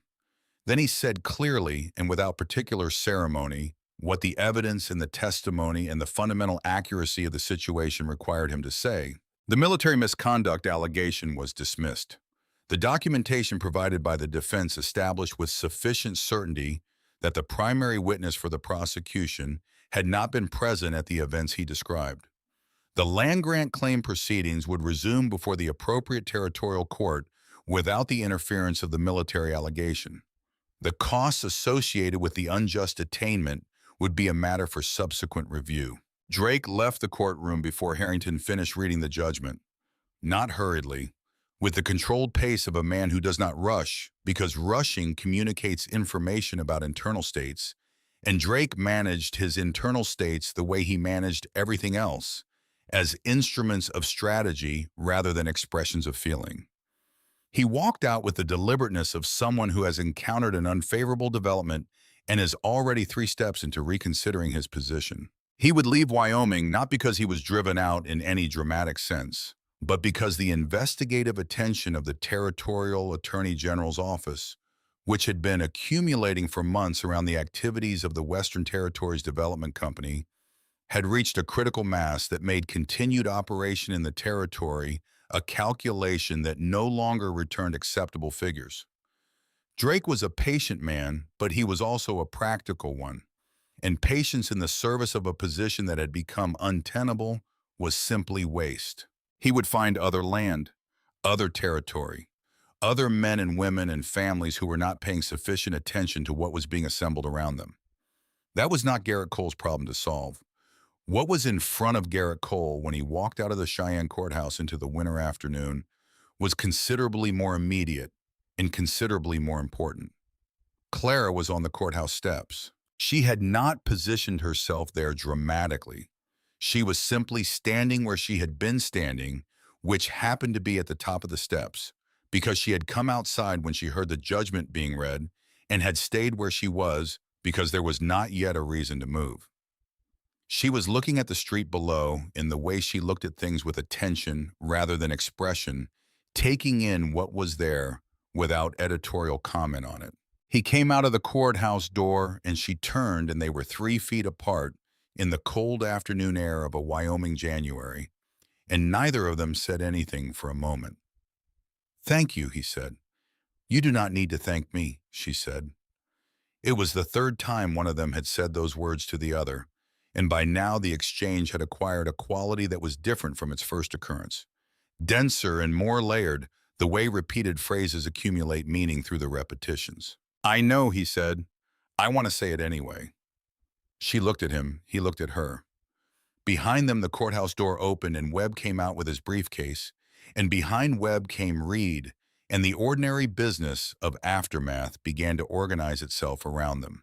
But for just a moment before that happened, 2 people who had entered into an arrangement for entirely practical reasons stood in the cold and looked at each other. And what was in Garrett Cole's face in that moment was not the controlled composure of 10 years of mountain solitude.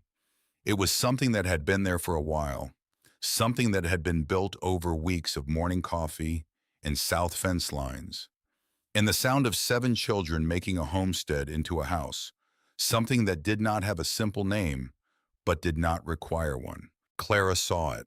She held his gaze and let him see that she saw it, and she said nothing about it because the right thing was to bring him home first and talk about what it meant when they were home. They rode back in 2 stages, stopping the first night at a relay station on the lower trail and completing the journey the following morning. The country they rode through was the same country they had ridden down through, but it looked different on the way back, as the same country always does. On the way down, it had been the country between here and something urgent. On the way back, it was the country between here and home, which is a different kind of country, even when the geography is identical. The homestead appeared the same way it had appeared the first time around the curve of the granite ridge, the valley opening below them with the abruptness of revelation. But it was not the same. It was not the same because Fletcher was in the yard when they came through the gate, conducting some kind of proceeding with the geese that had recently reappeared at the creek's edge, and he abandoned the proceeding immediately upon seeing Garrett, which produced a scene that was not dignified in any conventional sense, but was completely accurate in its emotional content. Emmett came out of the barn at a run that he converted at the last moment into a walk because he was 11 years old and trying very hard to manage the competing requirements of dignity and genuine feeling. And he did not entirely succeed at either, which was the correct outcome. Owen and Miles appeared from wherever Owen and Miles were always appearing from. Lily and Rose came around the corner of the cabin, holding hands the way they always held hands, a linked bilateral unit with its own internal communication system. Cordelia came out of the cabin door last. She stood on the porch step and looked at the return party in the yard with the expression of someone who has been holding a large number of things in place for a period of time and is now assessing whether it is safe to set them down. Whatever her assessment found, it seemed to indicate that it was because something in her posture changed. Something shifted from the careful tension of managed responsibility into something younger and less composed, and entirely appropriate for a 13-year-old who had done a remarkable amount of work and could now stop. Garrett set Fletcher down and stood in the middle of the yard with all of this happening around him, and looked at it with the expression of a man encountering something that his existing vocabulary is not quite adequate to describe. He appeared to decide that description was not the primary requirement of the moment and accepted this, which was the right decision. Sawyer was the last to come out of the barn. He walked across the yard and stopped in front of his eldest brother, and they looked at each other in the way of men who have known each other for 28 years and do not need to conduct the preliminary negotiations of communication. "We still have the land," Sawyer said. "We still have the land," Garrett said. "Good," Sawyer said. He looked at Clara, who was dismounting near the gate. Then he looked back at Garrett. "And the rest of it." "Yes," Garrett said. "And the rest of it." Sawyer nodded. Then he turned and went back to the barn because there was work there that needed doing, which was the Sawyer Cole method of concluding conversations that had said everything necessary. Spring came to the high country the way spring always comes. There not with the exuberance of lowland spring, but as a negotiation, a slow and conditional adjustment between what winter had been and what the rest of the year intended to become. The snow pulled back first from the south-facing slopes, then from the creek banks, then from the meadow in the center of the valley, revealing the ground beneath in increments dark and rich and ready. Each person in the household moved towards something. Reed walked one morning to the storage building behind the barn and opened the door and went inside. He removed the canvas from the rocking chair with the deliberateness of a man doing something he has been working toward for a long time, which he was. He sat down in it. It rocked once with his weight and then settled into stillness. The storage building was quiet. Light came in through the single small window in a bar that crossed the floor at an angle.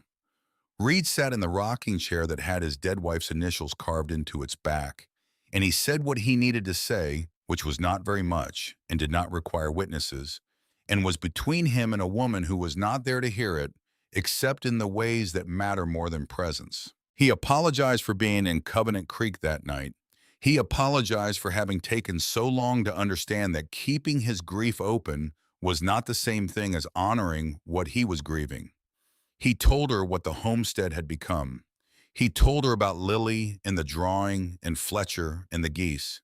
He told her about a woman named Clara who did not bend under weight that would have broken most people, and about 7 children who had the specific quality of aliveness that children have when they are finally in a place where they feel safe enough to be fully alive. Then he recovered the chair with the canvas with the same care with which it had been covered before, and walked out into the April morning.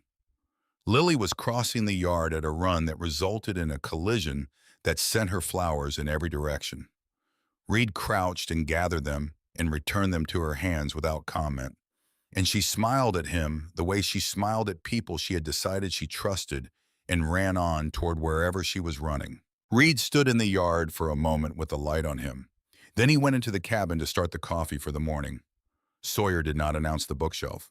He worked on it in the evenings after the children were asleep in the barn, with the lantern measuring and cutting and joining with the focused quiet of a man doing work he has decided is worth doing and does not need to explain. He used good wood, the planks from a white pine that had come down in the winter, and that he had been saving for something without knowing what the something was. He joined the corners properly and sanded the surfaces with the thoroughness of someone who knows the difference between adequate and right. On each of the upright posts at the top, where a child reaching for a book would put their hand, he carved a small bird, a sparrow. Not ornate, not decorative in any showy sense.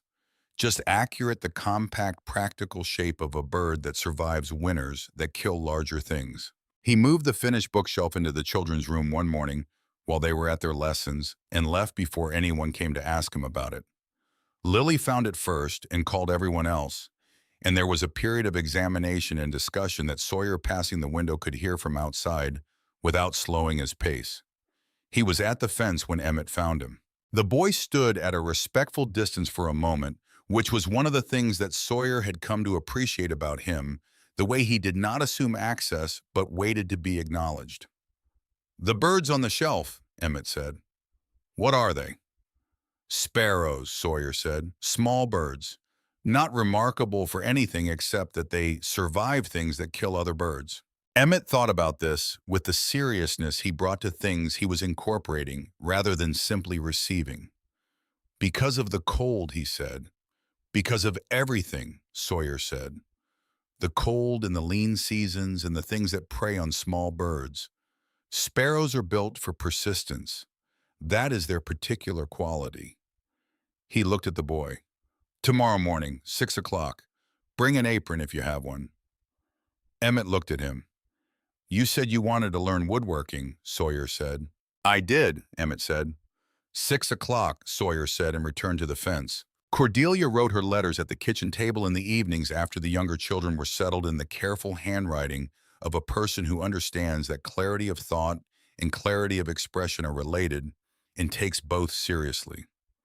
She had been corresponding with Cyrus Webb about the legal aspects of the land case, asking questions that Webb had told Clara in a private aside, that Clara had considered carefully before sharing any part of it with her daughter, were the questions of someone who understood what she was asking about.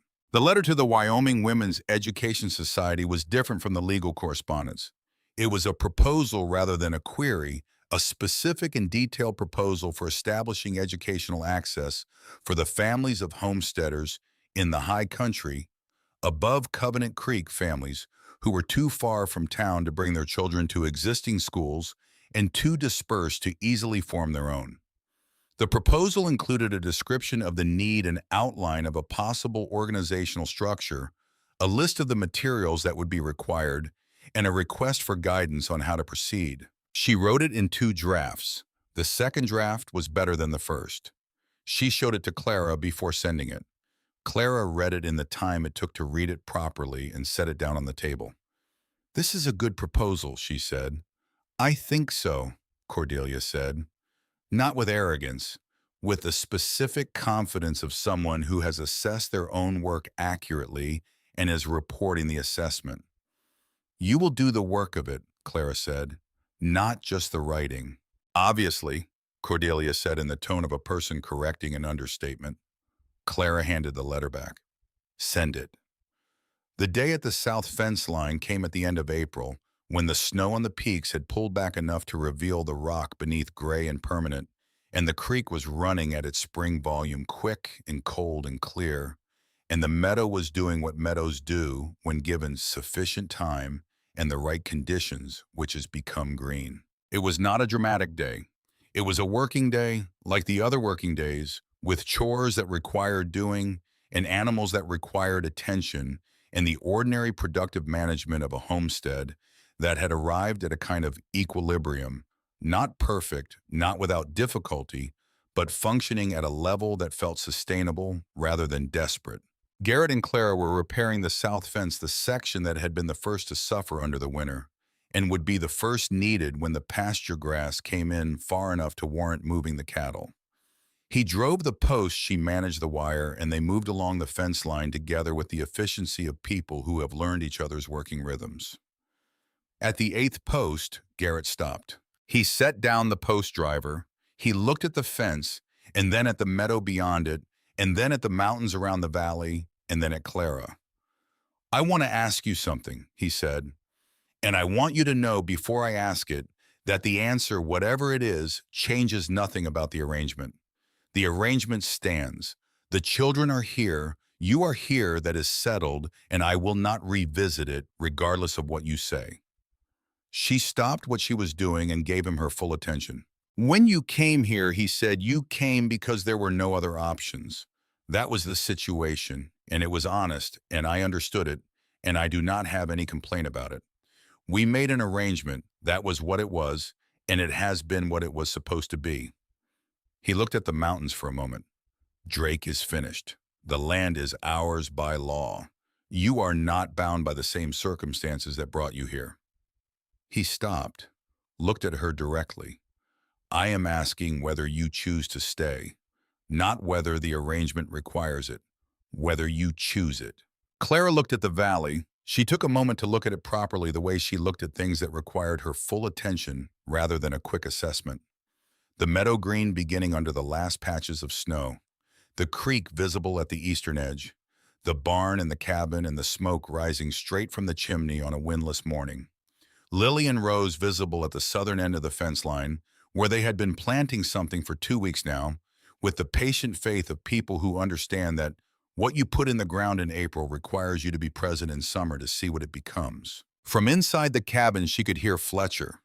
He appeared to be explaining something at length to someone who may or may not have been listening. "I have not been staying because the arrangement required it for some time now," she said. "I want you to understand that clearly. The arrangement was the reason at the beginning. It has not been the reason for several months." She looked at him. "I stay because I choose to. There is a difference between those two things, and the difference matters to me." Garrett looked at her with the expression he wore when he was receiving something fully rather than partially, when he was not filtering or managing but simply taking in what was in front of him without modification. "Yes," he said, "it does. This is where I want to be," Clara said. "These children, this valley, this house with these people in it, I am not staying because I have nowhere else to go. I am staying because this is the place I would choose if I were choosing from any available place in the world." She paused. "And I am choosing it, clearly and with full information and without any of the desperation that was present the last time I made a significant choice." She met his eyes steadily. "That is my answer." Garrett was quiet for a moment, with the fullness of what she had said occupying the space between them. Then he said, "Then this is your home." Not a question, not a proposal. A statement of fact, the way he stated things that were true and required saying. "It already is," Clara said. He nodded once. He picked up the post driver. They returned to the fence.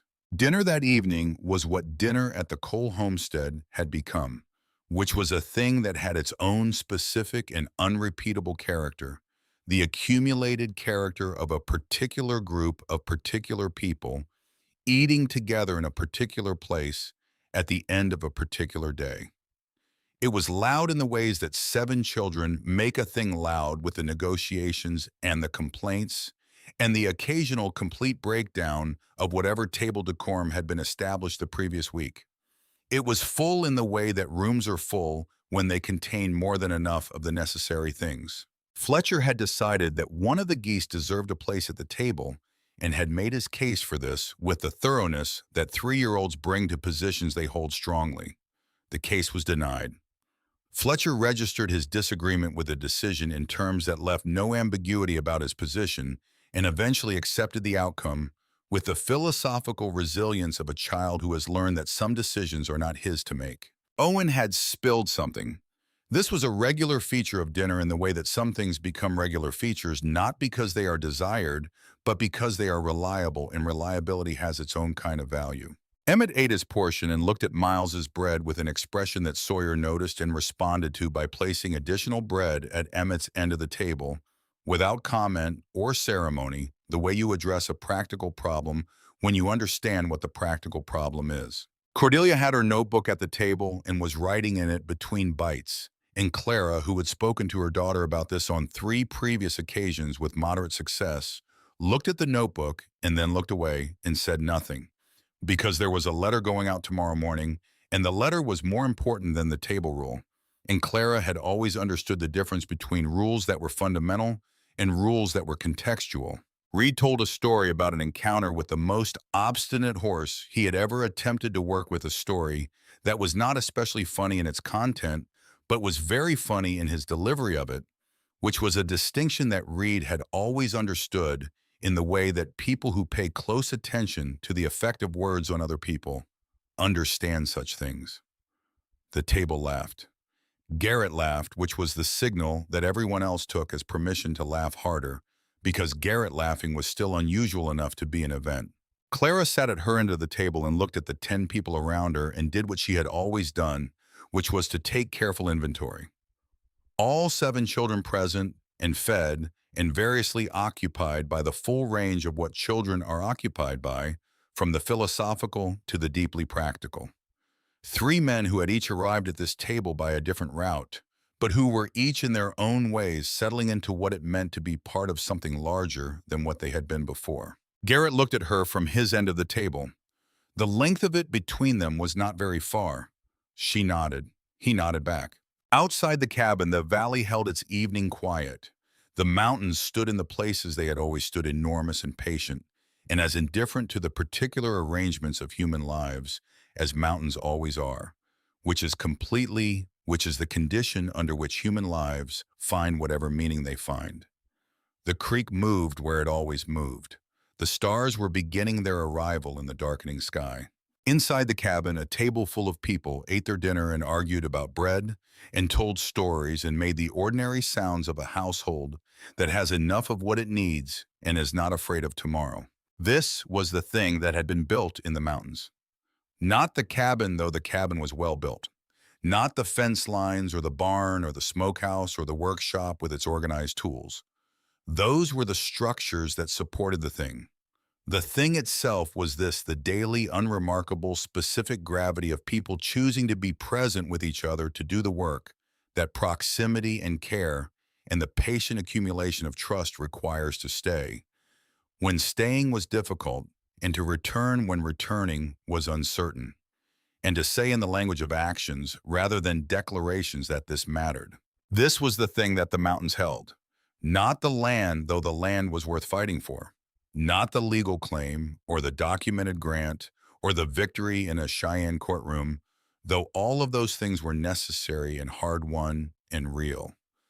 The thing the mountains held was the particular life that had been assembled inside their perimeter, improbable and specific, and belonging to no one who had not made it belonging fully to everyone who had. Outside, the last light left the peaks. Inside, someone asked for more bread.